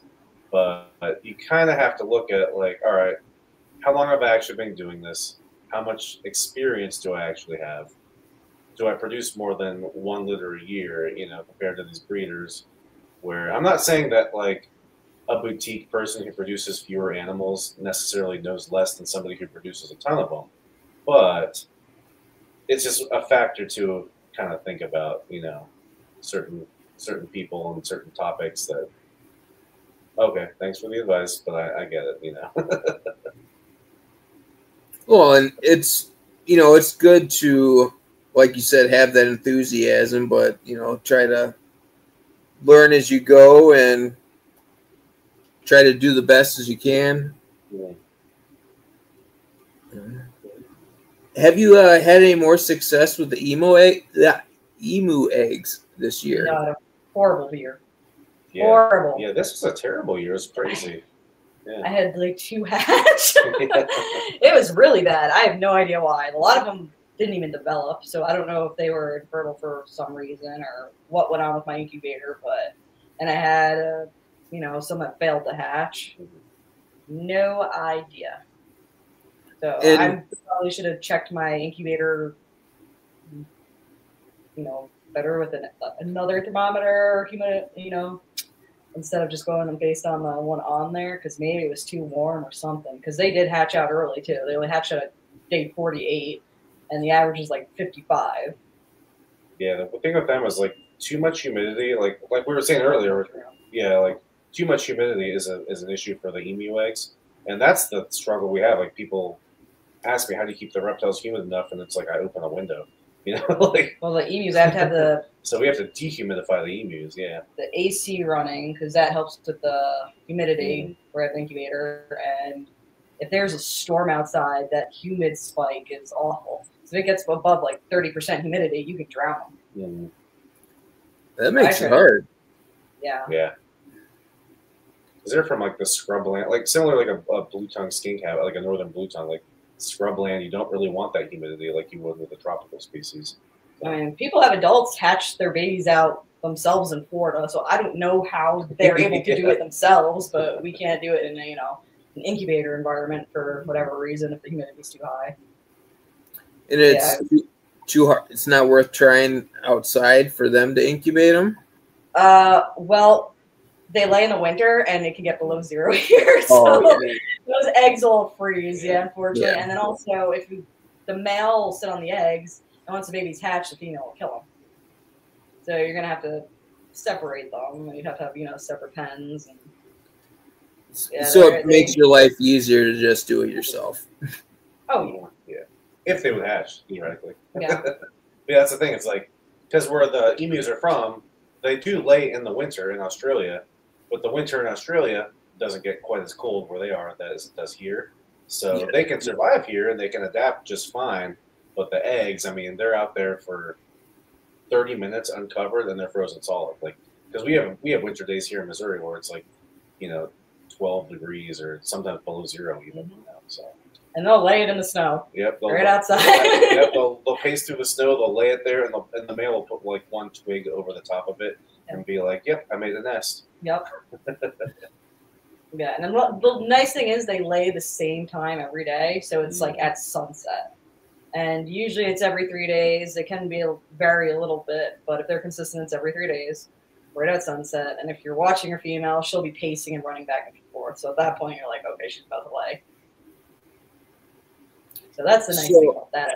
So you can go out there and collect the egg immediately. This one, obviously money's a factor. Would there be a benefit to do like an indoor outdoor pen for them, or would it be too hard? They have a barn, but there's no electric. And they still lay outside anyways. Yeah. Like there's the area that in the barn, it's not a huge area, but like all the other birds in that pen pretty much go and lay in there. Like the ducks and the geese or whatever, like they just kind of go in there and make a nest. And the emus, they'll just find a corner in the pasture and just lay it there, that's their preference for whatever reason. They like corners. Yeah. I mean, occasionally. Once or twice they laid in the barn. Yeah, a few times, but yeah. They always get that one back corner. It's their favorite for some reason. But mostly they'll lay in like the corner in the mud. Yeah. You would think they'd be smart. Yeah, they're not smart birds. Enough. Oh no, they're really not smart at all. Well. So it's probably too soon then for a lot of your stuff, Mike. Yeah, for like Tegu eggs and Woma eggs. I'm hoping so. Like this year's been weird. Like all the outdoor stuff. Like we've had a lot of like week at a time where it's like through May that it's like 40 degrees at night and raining. So I think my Tegus are on a later schedule than they usually are. And I also had to wake them up later this year because of the same thing. Like it just did not get warm early as usual. So I guess we'll see. Yeah. So they're all out there. They're munching. They're doing well. I mean, I have a black and white female that's been nesting, but I haven't found any eggs or anything yet. So we'll see what happens, I guess. I'm hoping they do well. They're all paired up. So that's all I can really do. Feed them and hope, So do you brewmate them, and then basically when it's warm enough outside, you wake them up? Yep. So yeah, I put them in that big bins in the basement. So whether it's those big giant storage totes, or I've actually also have one of those ARS like boa racks where I'll just put like a couple of them in those giant bins and just slide them in the basement. And it gets down in the 50s down there at night in the winter time. And then as soon as it's warm enough at night to put them out, I'll put them all out. But there's been a couple times where we had to like rush out and bin them all up and put them back inside because a storm was coming and it was going to get like 33s again, you know. They so. Get like really a whole week of, you know, nice weather and like finally they can go out and then. And yeah, that's what I was worried about, like that interruption where it's like, okay, they're finally out and then you have to take them back in again and then put them back out again. And so we'll see how it goes. Like I'd like to hope that they're all going to do well, but I have no idea, you know. So, well, and it's at least a nice thing, you know, you're not banking on it. You know, you got the photography, and that's kind of, it sounds like a bonus on top. Yeah, no, it'd be nice if I had, you know, 6 Tegus clutches, but I don't know if that's going to happen. It's still too early for that. Yeah, I breed my stuff way earlier, so most of my stuff's already laying. I mean, I've had them laid this early before, but those were years where it was warm in like March. Where this year, put these skinks away. Yeah. But like this year, like I said, like I put them out late, and then it's just been colder later than usual. So I'm not worried about it yet. If I don't have October, then obviously I know I failed. But you know, so. Would you do it different next year if it doesn't go as planned? I mean, the only thing I could really do differently is just build a bunch of indoor cages. So like when they start waking up early before I can put them outside, to then wake them up indoors, start feeding them heavy and doing that. So like this is like my 3rd year. I've had pretty decent success the first year. The second year was a little rough, but I still produced a bunch.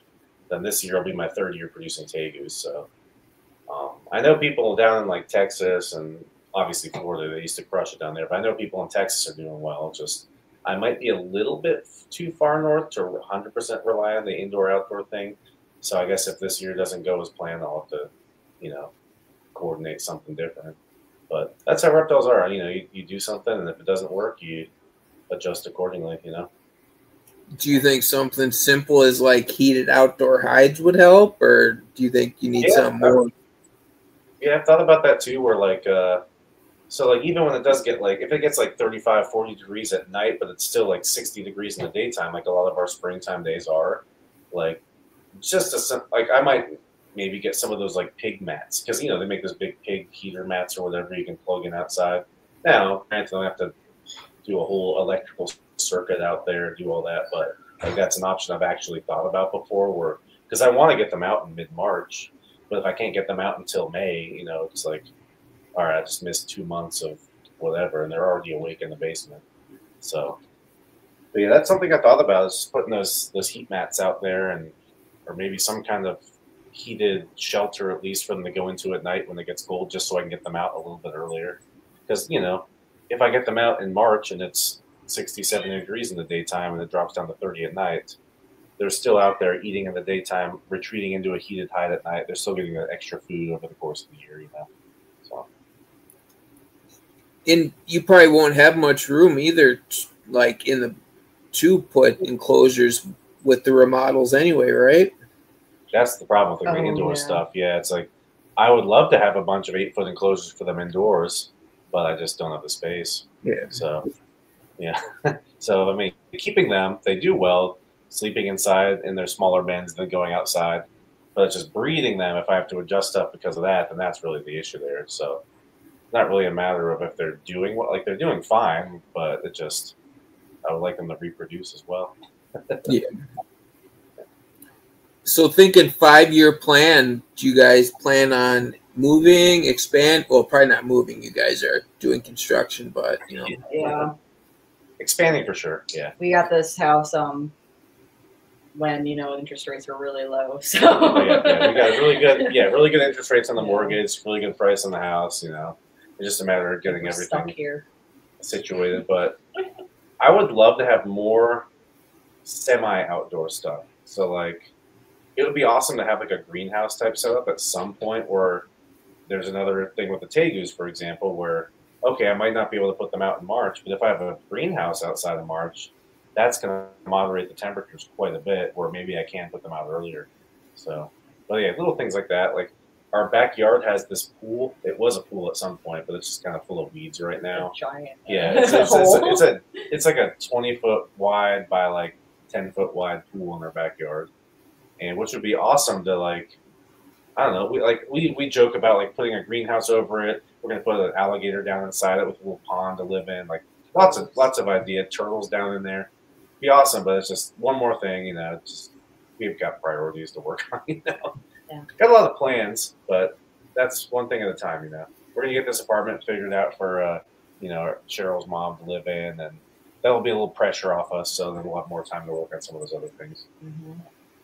Well, and the nice thing, if you do, is it above ground or underground pool? Because you in the ground. So we step out our back door out of our kitchen, and there's like a concrete pad with a pool down in the ground.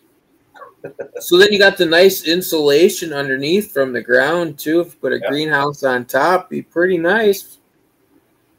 Yeah, so I think it'd be pretty cool. Just do something. But again, like I said, priorities. But it would be fun to do something fun like that. So like we got this alligator. That was kind of the plan. Like we wouldn't get an alligator if we didn't have a long-term plan for like how are we going to house a 9-foot gator, you know. So that's kind of the idea for the alligator is like the pool is eventually going to be its final, you know, living place there. We just have to figure out how we're going to enclose it and then, you know, dig a deep enough pool for it inside the pool for it to live while it basks outside inside the pool. I mean, it has like it's obviously. I mean, it's like got a deep end and then it goes up for the shallow end. We were planning just like filling that with water there, and then there's gonna be like land up here. Yeah, and I think it'll be a lot of fun. I mean, just have a little like mostly water with a little bit of shallow pool just for it to bask, or shallow land just for the bask. You know, because the pool it's like a 5 foot to 3 foot drop. And that's plenty of water for it to go into, you know. Oh, when the contractor came here first, he's like, "Do you guys have an alligator in your pool?" I don't know if he told like one of our neighbors. We showed the neighbor the gator once, and he didn't even talk to him. So like it's small town, so now everyone knows. Obviously, yeah. We showed the alligator to like literally one neighbor, and then like we have people coming over to like do drywall, and they're like, "Are you the one with the alligator?" You got an alligator in your pool? Like, no, I don't have an alligator in my pool. That'll be, if you do end up bringing it outside, you'll have to plan for like, I don't know what Missouri's like laws on it. Like, I know like Florida, you have to have crazy fencing around it and stuff, but just to prevent neighbors from walking in it. Well, I don't really have neighbors. I mean, I've got couple people like the guy's like 2 neighbors down is like 2 miles away.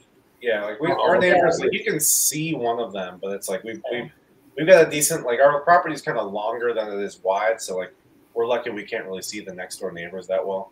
Yeah, there's only one we can even see like lights from. Across the street's hundreds of acres of like cattle, fields, and then we've got almost 20 acres, and then the neighbor over there has like 30 or 40, and then it's just And then also Missouri laws, like you can keep an alligator in Missouri, no problem. Like it's more like in the city of St. Louis, they have certain regulations in the city of whatever, but where we are, it's just nobody really cares. And then if it's above a certain size, you're supposed to report it to your local, police. That's really it. Like you don't need permits or anything. Yeah, but our neighbors, they're all like, "Oh, they got them gators over there. That's cool. We'll leave you alone if you leave me alone." Missouri neighbors are basically like, "We'll leave you alone if you leave us alone. Yeah. And if you bring us over a beer once in a while, we'll be friends." And that's about what it is here. So it's nice. It sounds good. Yeah. So since the last podcast, you guys got engaged. Any wedding plans or? There's been so much going on. We were planning on getting married this summer, and now it's summer. My mom keeps texting me like, "Hey, what are you guys gonna do? I'll help you." And then my brother's also getting married in the fall, so I don't want to be really close to that, So we're it's gonna happen. We're looking at a summer wedding, probably in the East Coast, because that's where both of our families are situated. So it's easier for everybody to make it there, Yeah, we're the only ones out here. Yeah. Virginia area, most likely. Yeah. So then pretty much other than your mom, you guys are the only ones in Missouri? Oh, my mom is in Delaware still, so we are the only ones. Yeah, she hasn't moved out here yet. Yeah, my family's mostly in Virginia. I've got a bunch of family in Pittsburgh on my mom's side, and then her family is in mostly Delaware and New York. Virginia, Delaware, New York, and then I got some Florida. Oh, okay. So all East Coast. all East Coast. So at least we won't have to do an LA wedding or some crazy shit like that. That'd be expensive too. Yeah, and it's easier for us to fly out there than to get everyone here. Yeah. So our plan is well, next year at some point, probably midsummer, and figure it out from there. Do it late summer after babies. yeah, we can't do it during blue tongue season. Yeah, sure. Oh my god, leave it in May. So I stupidly again agreed to that cruise. That was in May, and getting first litters of skinks while I'm gone. I've got hundreds of chicks hatching out. Like May and June is rough. Like I can't go anywhere. It's he was working like crazy, so he had to take care of all my animals and all my babies. So like I'm leaving for like 2 days to go do graduation photography, coming back, taking care of 100 chicks, and then like pulling eggs from colubrids and buying baby blue tongue skinks and setting them up, and then like driving back out 3 hours to like Cape Girardeau, Missouri to do another photography thing.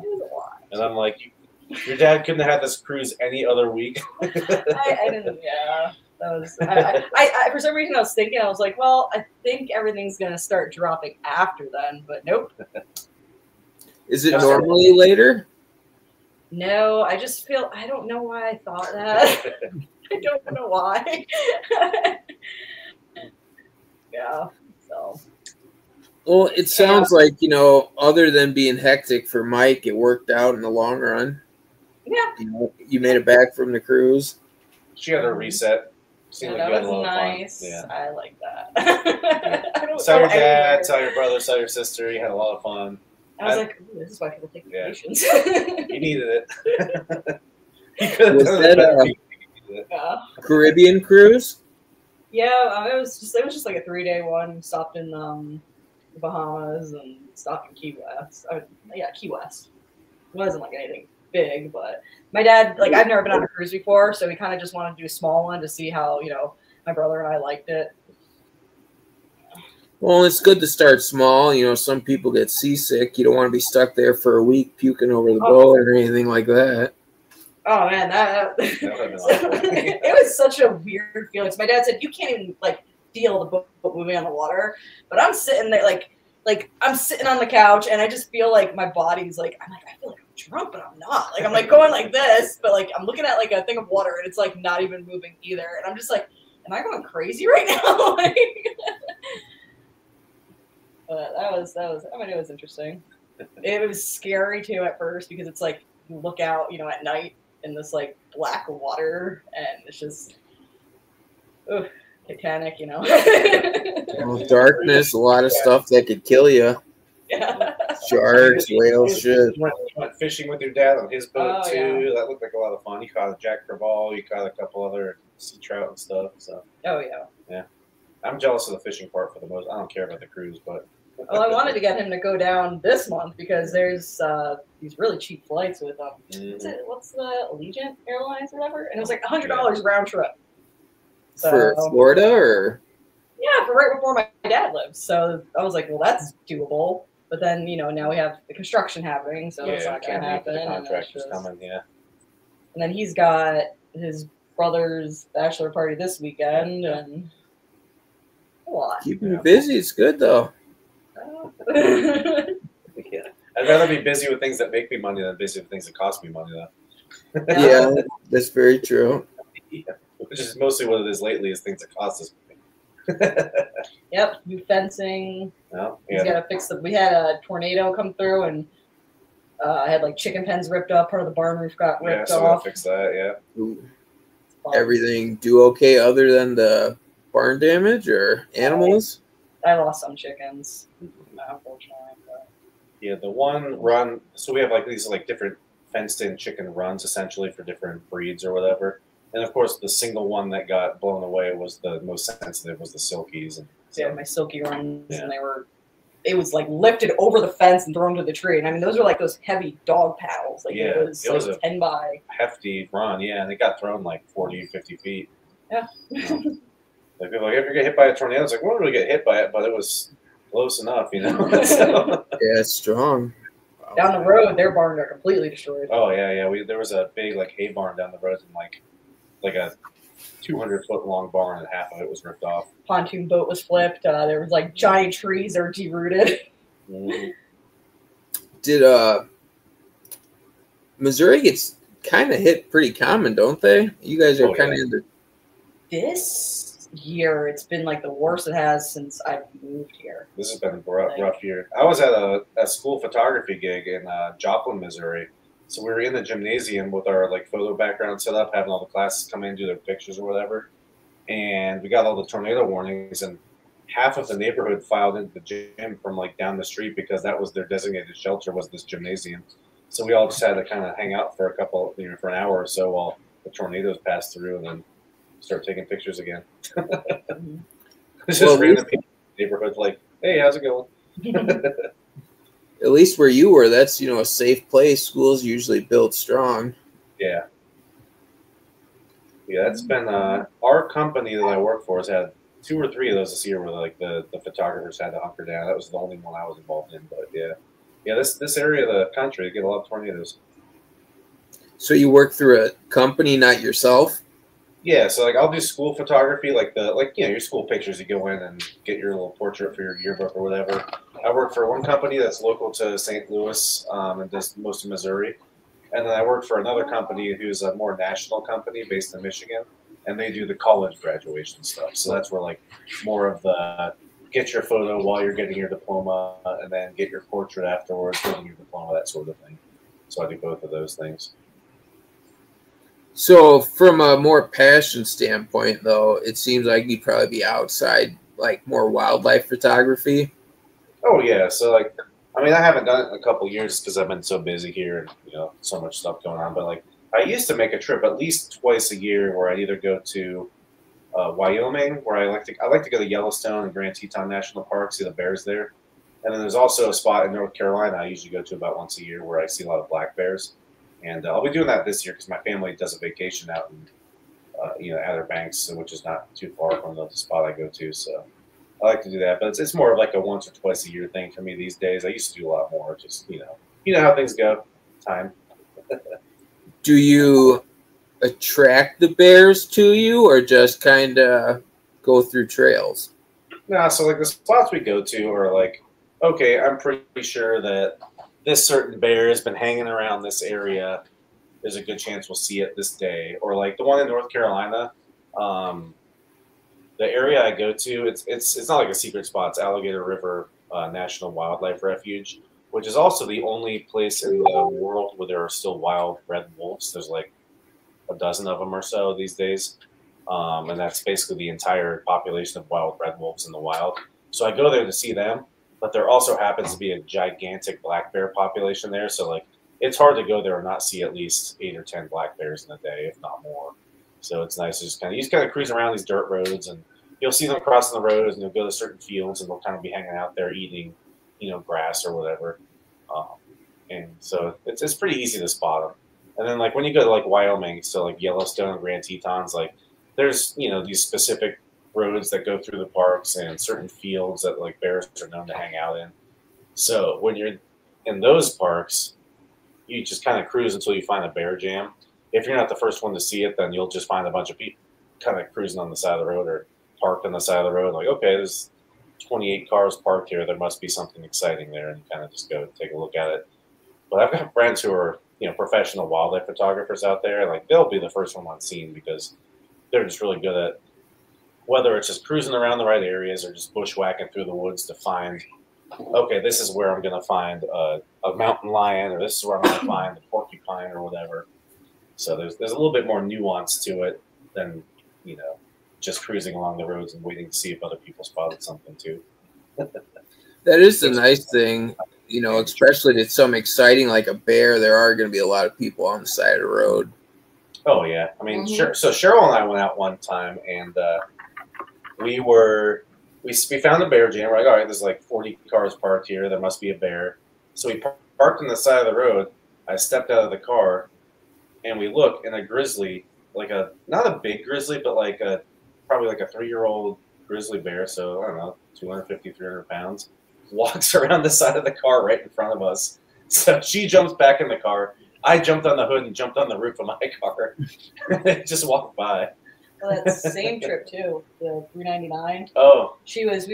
There was a jam. We stopped there, kind of was standing out there looking in the field, and they're like, well, we kind of saw her all the way back in the woods there. This is a bear that had 4 cubs this year, by the way, so it was kind of like a historic event. Yeah, and then like you saw a baby elk come running into the field like towards us, and everyone just sitting there like, what is going on? That's weird. And then all of a sudden you see this giant bear barreling towards the whole crowd, chasing after the elk, and thank God the elk like sharp turn before it hit the crowd, so the bear turned and got it. Yeah. But that was terrible. The baby elk was sprinting straight towards the whole crowd at the side of the road, and probably 40 yards away from us, it made like a turn, and then the mother bear 399, she caught it, killed it, and then all 4 of her cubs chased after her. And at this point, the cubs were like 1.5 years old, so they were like 100 pounds, 150 pounds already. So it's this giant 400-pound female and a bunch of 100+ pound cubs chasing after her. It was like 40 yards away from us. That was a lot of fun. I had no idea they could run that fast. That was crazy. Yeah, they could sprint like 40 kids miles an hour. People were throwing their kids on top of their cars and stuff. I missed the shot because I was like, I need to like jump out of the way or something, so I totally missed. Like I got good pictures after the kill, but like during the chase, I was like shitting myself. Like one guy just stood there and was like, and he got like money shots, like amazing shots. But I mean, that was a high risk situation because that thing kept running straight. Yeah, they could end up real bad.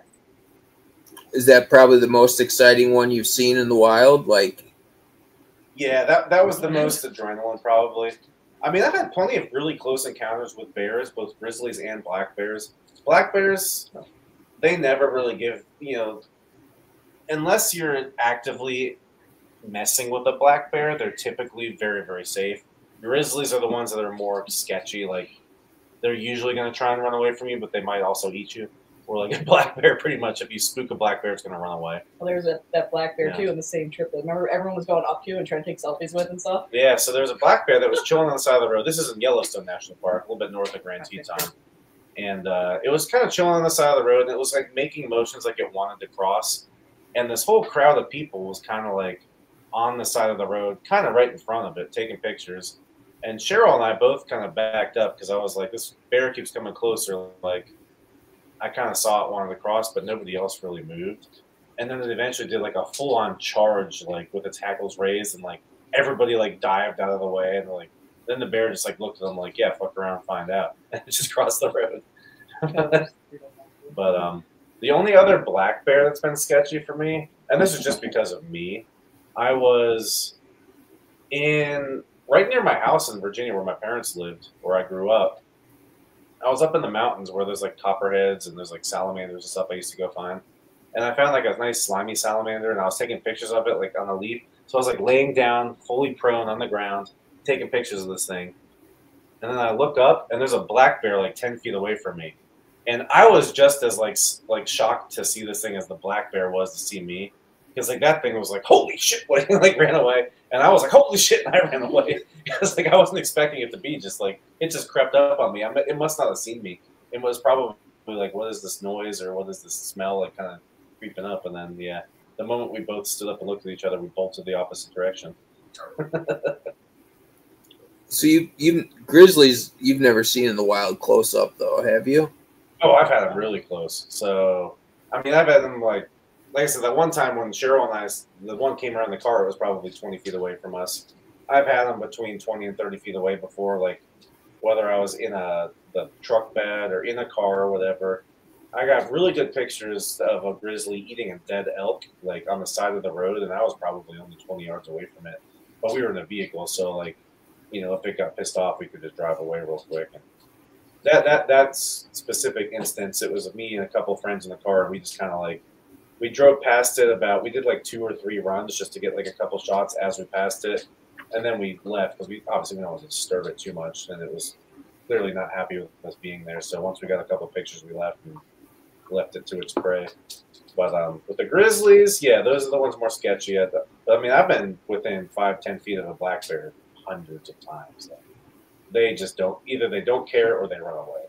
Because like the spot in North Carolina, there's like a big field where they congregate certain times of the year where like you'll see like 50 bears in this field eating like the shredded corn stalks or whatever. And I mean, I just kind of post up in that field along the side that I know that they kind of travel towards during the sunrise. Because you get there at like 3 in the morning, the bears are all out there in the dark eating, and then as the sun starts coming up, they all just kind of cruise into the woods on the one side of the field. So I would just post up there with my camera on a tripod and just sit there. They all just kind of like, one would come like past me this way, one would come past me this way. And I got lots of nice shots that way. But they would just kind of look at me, and as long as I didn't make any motions and they didn't come towards me, like both of us were kind of like, all right, we got an understanding, you know. And you never got any like wildlife photography awards or anything like that, though, right? Kind of. So like I've been in the Wyoming Wildlife magazine a couple times. I got a couple shots in there. I got a shot. One picture in the Northern Virginia Wildlife magazine. So, oh yeah, I got the Reptile Report Best Photographer of the Year. It's like 20-something teen or something. But hey, yeah, so a couple things, but yeah. Well, I've seen a lot of just the random ones you've taken, and there's even those are just phenomenal. Either the random lizards or snakes, and yeah, I mean, I used to do a lot more. Obviously, when I was working out, I got a lot more variety of animals to photograph, so I had a lot, more subjects. I've just been so busy lately, and I'm doing photography for work, so I haven't really picked up the camera towards the animals lately. But I've been planning on doing a lot more. Like even like this weekend, I'm going out to the mountains in Virginia. My brother's bachelor party for his wedding. He's doing a little cabin thing with a couple of the boys. So I'm going to bring my camera because like where he is, there's a lot of timber rattlesnakes. So hopefully I'll find some and get to do a little bit of wildlife photography that way. But I've just been, I got too much stuff going on to do a whole lot of wildlife stuff or even reptile stuff lately. But I've got a couple of pictures like that Gila monster picture I took for, that was actually my veterinarian, Dr. Stahl. He had some Gila monsters a friend was keeping for him or something. So I took pictures of them, and that picture's made me more money than probably any other photograph I've taken. But like he tried to pay me for it, and I was like, dude, like just the opportunity to take these pictures is enough. Like I don't need you to pay me for this picture. But because like I made plenty off of that one. So, is there a certain reptile you'd like to photograph? That's a tough one. I mean, any native venomous snakes, I always love photographing. Like timber rattlesnakes are one of my favorite snakes to photograph, just because it's tough. Because like some areas they're very easy to find, like your canebrake variations in the south, they're pretty much all over the place. But like you get up in these montane areas where it's a true timber rattlesnake, they have their den sites, their rookeries. They're very secluded, like reclusive animals. So it's fun to like find a den, take some pictures. You don't want to mess with them on these den sites because a lot of these, especially the northern populations, are very, very sensitive. But I just like finding native venomous stuff and taking pictures. Now, I also enjoyed, I went to the Galapagos, almost 8 or 9 years ago. And like, I found the very first marine iguana I saw. I spent probably 20 minutes taking pictures of it. And then by the end of the trip, I realized like these things are like flamingo, or they're like seagulls there. Like they're just everywhere. Like everywhere along any shoreline, there's like hundreds and hundreds of marine iguanas. So I was like tripping over them by the end of the trip. But it was very, very fun seeing that very first one and taking pictures because they're such a unique animal that like, oh, you can only find this species right here on this island. And then I found 7,000 more. They are magnificent looking, being, as hard they would be to keep in captivity. It's probably good that they don't come this way. Right. I've seen people try before. In the U.S. or? So I think it was in like Japan. I saw a picture. It was like a series of pictures. Dude, I'm not about people catching marine iguanas and smuggling them or whatever, but this was pretty badass. It was like a 20 by 20 foot like tank basically that was like 8 feet tall, full of salt water, and in the middle of it was like a reef that came out of the water so it could come and get land. It had lights mounted all over it. So like the thing could jump into the water. They had like seaweed down in there they could eat. It was fucking badass. It's like, all right, so you're gonna spend $30,000 setting up your marine iguana. Like I don't think most people are gonna do that. But it was very, very cool, and it's the only time I've ever seen it. But it looked cool as shit. Well, and I think that's probably what they need to at least survive in captivity, Right. Yeah, it's like how are you gonna simulate a half land, half saltwater enclosure with seaweed to eat? Like it's just not happening in captivity. You know? It'd be hard to breed too. I've never even seen one in a zoo. No. Yeah. Yeah, I don't think I have either. Yeah. But like I've seen Galapagos tortoises, but they're pretty straightforward. You keep them hot and dry and give them veggies. You know. People breed them here. yeah. Well, there's the guy in was it Arkansas? Arkansas. Yeah, he's got some. Yeah. He just gives them away. Well, so you can't sell them. Yeah, so he gets babies and just gives them as gifts. And I know why they do the stuff like that. I just don't think all of the laws make sense. But no, I agree with that. Nothing we can do. You need to protect certain stuff, but it's like some of them, it's like, yeah, people aren't smuggling Galapagos tortoises, so like, let people trade them over the state lines in the United States because there's just hundreds and thousands of them down in Florida being bred. It's just you can't send them to any other state because they're a, class 1 CITES, whatever. But it's like, yeah, nobody's being able to sell a baby Galapagos that's bred in Florida is not going to encourage more smuggling from the Galapagos. Like they're very tight on that stuff. Like I went through customs, they were like looking through my bags, although they also seem more concerned about me bringing like fruit into the island than me bringing anything out of the island. Like going into the island, like we had to like wash our shoes in like these like foot stations to like make sure no seeds were trampled in because they have a huge issue with invasive plants there. But like coming out of the island, they were like, "Do you have anything you're not supposed to take? Did you buy any?" They were really concerned that I bought like trinkets and like souvenirs that were made out of sea turtle shells. Like they kept asking over and over again if I had tortuga shell or like sea turtle or Galapagos tortoise shell stuff. But they didn't ask anything about live animals, so maybe I could have snuck one out. Who knows? I got those conch shells, which apparently they're weird about too in Bahamas, and I thought you could get them. This like one lady who's in like just selling stuff on the streets, and it was like we kind of like walked where the locals actually lived and really poor. And she's just like, I work for customs. She's like, they're gonna take that away from you. If you buy it though, you can take it. You just can't. You couldn't find it and then bring it back on the boat. You would have to actually have purchased it from someone. So she just handed us a bag for free and was like, here. She's like, I hate this. She's like, it's so mean. She's like, I work for customs and they just throw it away. I was like, all right. Interesting. Well, I also, while I was in the Galapagos, we were hiking down this trail towards, so like on the different islands, like the one island we went to is like almost a third world country. The big island, Santa Cruz, is like basically a tourist spot for Ecuador. So it's like Ecuador's Hawaii. So it's like streets lined with vendors and restaurants and this and that. But the first island was like a third world country. And we were walking along this trail like in the woods towards like, they have this little tortoise like breeding facility there. And the trail was like, a couple miles long. This is a bit of a hike. And halfway through it, I found this gigantic centipede. It was like fucking like 11 inches long. It was gigantic, like a big black Galapagos, Scolopendra galapagoensis is what it was. And it was like black and like scab red. And I saw it like crawl under these like bark in this tree. And I was kind of thinking the whole time, like, dude, if I caught this thing, like, I could just put it in my bag loose. And if they found it, I could just be like, oh my God! like they wouldn't suspect that I did that on purpose. Like, what maniac would put an 11-inch centipede in their bag full of clothes loose, But I did not do that, unfortunately. I wish I did because I would have a cool pet. But what about the Galapagos lava lizards? Are any of those in the U.S.? I have no idea. I saw them there. I saw the lava lizards. There's a ton of them down there. I don't know what you're talking I saw, what else did I see? The one thing I did not see in the Galapagos, I'm kind of bummed, I didn't see any of those racer lizards. But I saw multiple species of the marine iguana and the land iguana, because there's a couple different of each.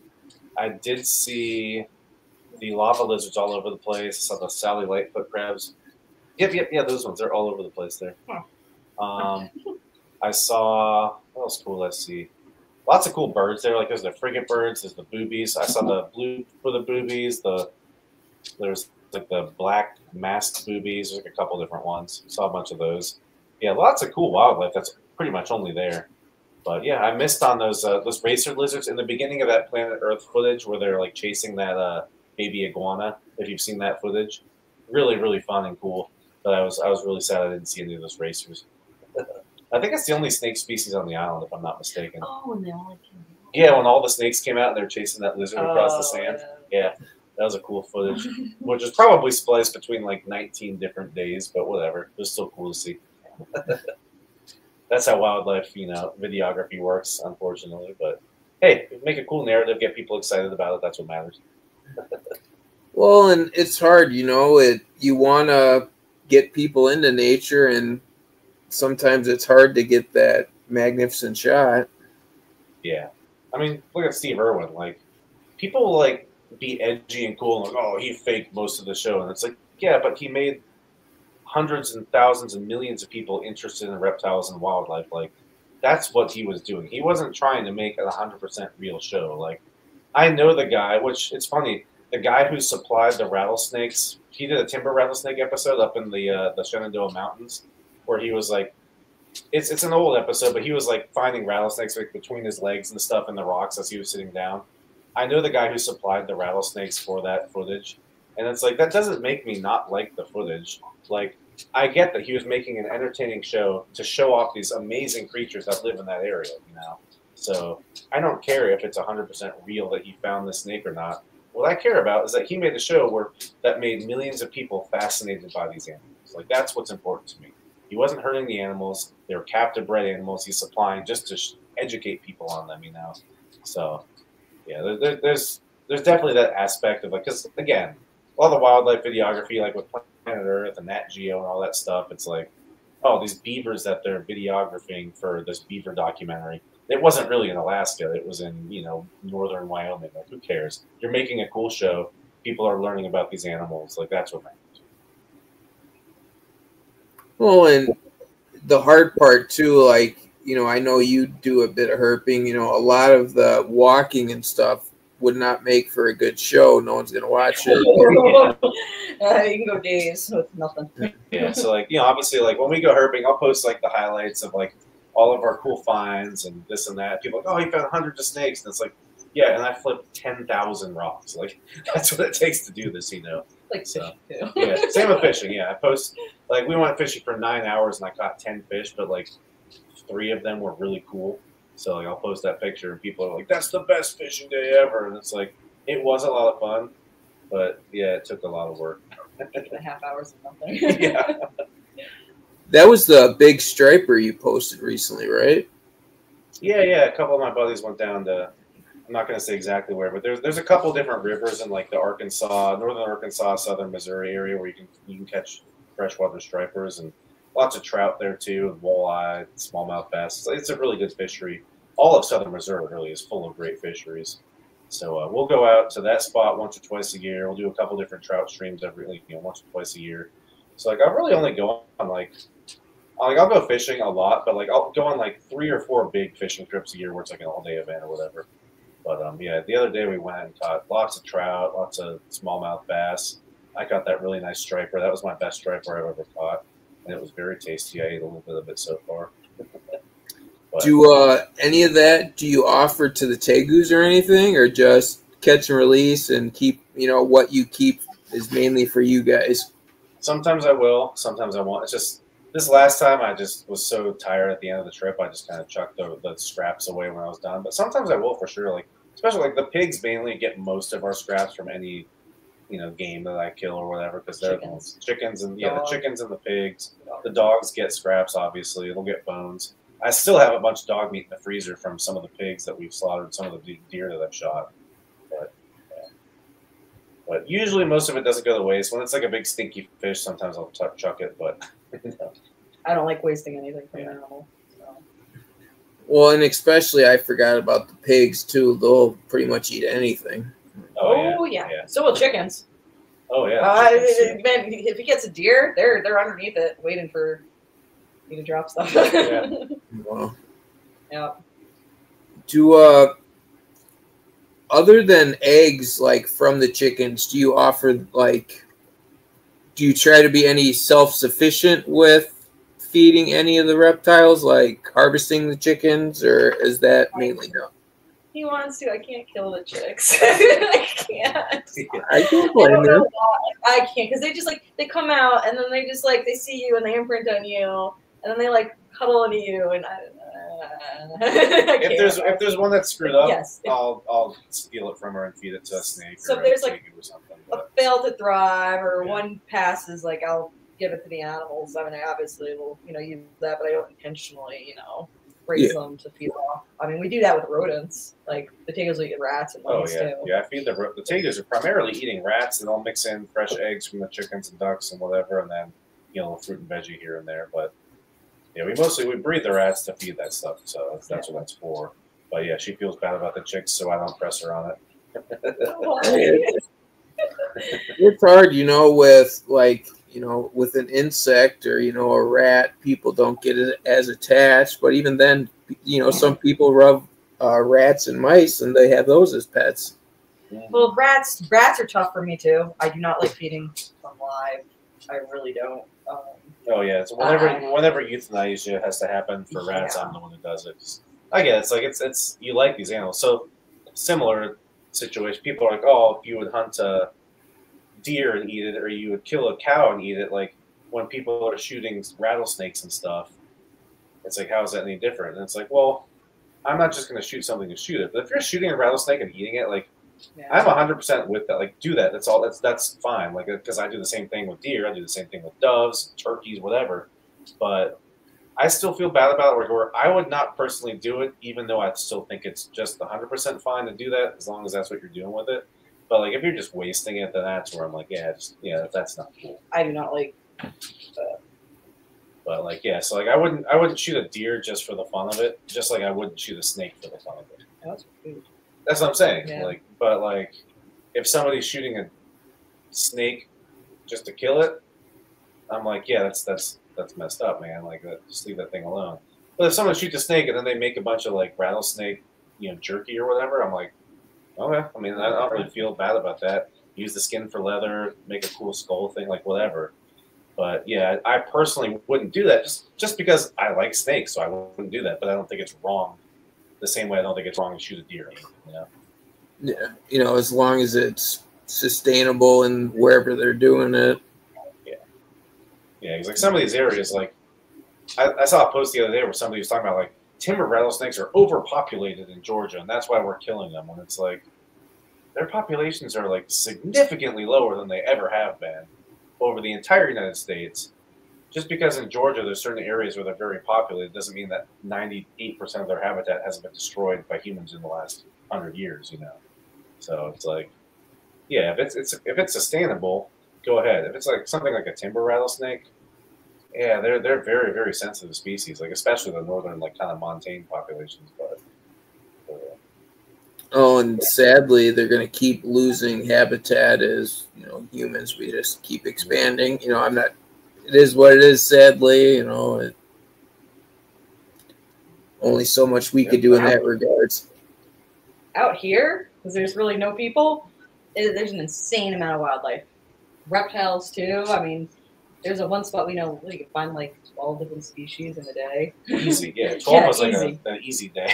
Yeah.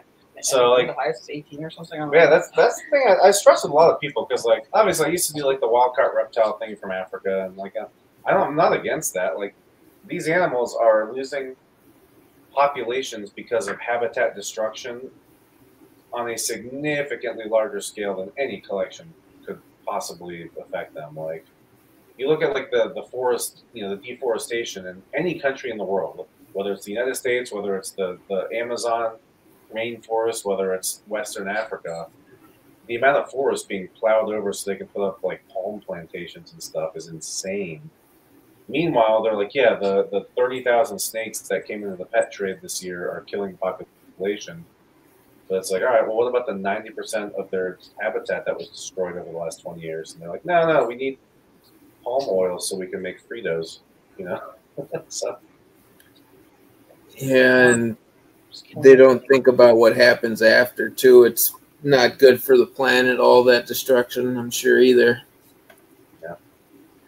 But I wish I could say I don't eat Fritos. Well, I don't eat Fritos, actually. But it's almost but it is impossible to not consume palm oil But these palm plantations are like one of the biggest culprits for like habitat destruction, which sucks because it's like the sheer insane number of products that use palm oil.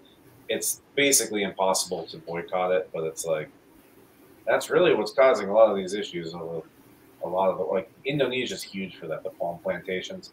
That's where you're losing like the Borneo earless monitors. Like most of their habitat has been destroyed by these plantations. Same with like orangutans, for example. Like palm plantations have taken over most of the rainforest they used to live in. And there's like little things like that where it's like we kind of get, as pet owners and reptile keepers, we kind of get like a lot of the blame, which maybe it's intentional by a big palm plantation, but we get a lot of the blame for that stuff. But really, it's just humans destroying habitat for houses, for farming, for whatever. Putting highways through Florida is killing, hundreds of thousands of, gopher tortoises and all that.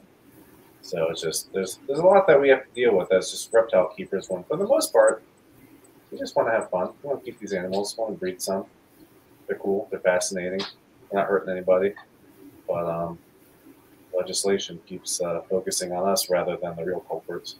No, because there's money. Yeah, exactly. Yeah, there's a lot more money in palm plantations than there is in breeding a gecko.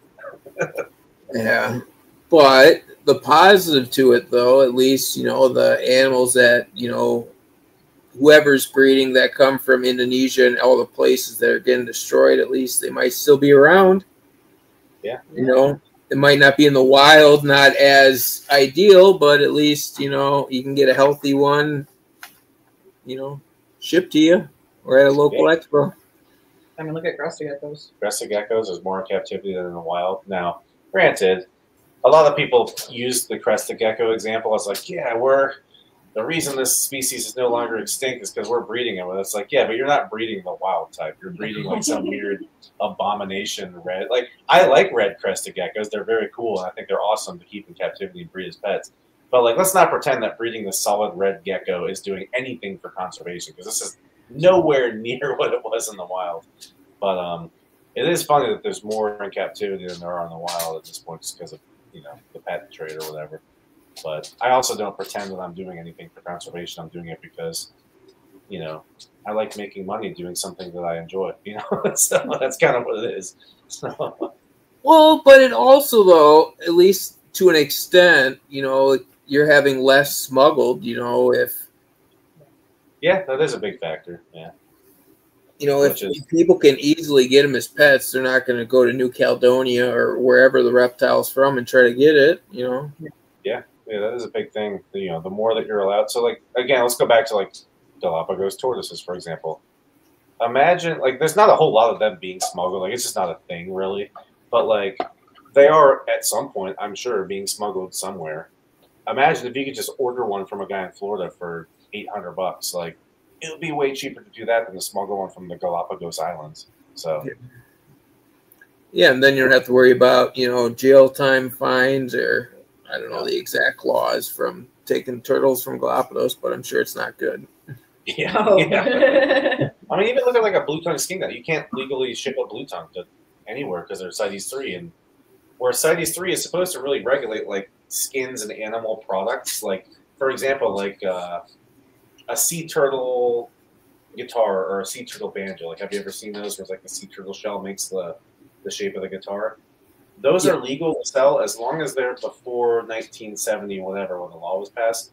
But that's what CITES 3 is kind of intended to like regulate. Like, okay, CITES 3, sea turtle shell, make sure that as long as you can prove the origin of it was either before the ban or captive bred specimen, whatever, which doesn't happen with sea turtle, but that's kind of the thing. That's kind of what that law is. Where meanwhile now we're blue tongue skinks, they're expecting people to prove 28 generations back that these animals were captive bred, and they won't let you export them. But meanwhile, you can literally look at reptile lists from before the Australia ban in like the 70s, and like blue tongue skinks are on the lists. So clearly they were available legally in the United States before the ban. They weren't all smuggled. As we all know, a lot of them may have been, but it is very easy to prove that these animals could have 100% been propagated legally without any smuggling ever happened. But then U.S. Fish and Wildlife will just not allow any CITES permits for blue tongue skinks now. So I know a few people are working on that down in Florida, you know, legal issues or whatever, but don't know how that's kind of tracking right now yet. But yeah, it's going sideways, it seems. With we technically had master CITES. It's expired now since it's been 3 years. Yeah. And with that, before it expired, I tried to get an answer whether or not it'd be worth redoing it, and they would allow it ever, and they never answered, and it lapsed. So I think they were just trying to wait me out. Yeah. Well, I talked to one Fish and Wildlife agent up in on East Coast, Mid-Atlantic, who was one of the people that, you know, traditionally was one of the inspectors who would deal with the outback stuff. And we were curious when they were first added to CITES 3. So like, I had Ian call and we talked to them, and they said as far as they knew, if we could prove they were captive bred, it shouldn't be an issue. But they said obviously that's not their decision; it's higher up. And then when we looked further into it, the higher up decision was no, they're not going to issue any CITES whatsoever. So it was just. And so what individual agents? Yeah, so like individual agents that we talked to were like, I don't see why that would be a problem, but it just whatever higher up decision was made. So. Well, and it's, I guess, supposedly because the original ones, even though back then, like in the 70s, weren't obtained legally, might be why. Yeah, that's kind of their thing. Like, the whole point of CITES 3 is essentially to, like, again, like to make sure that, okay, you can't just ship the sea turtle shell across country borders. But it ended up applying to, somehow they put blue tongue skinks on CITES 3. And some other Australian, was there like other Australian species on it or something? But they didn't, except beardies. Yeah, but they didn't do bearded dragons, which bearded dragons and blue tongues are in the States for the exact same reasons, because they were available before the ban and then also smuggled after the ban. So like, there's really no difference. But yeah, the only real difference, beardies produce more, so they're more common. Mm-hmm.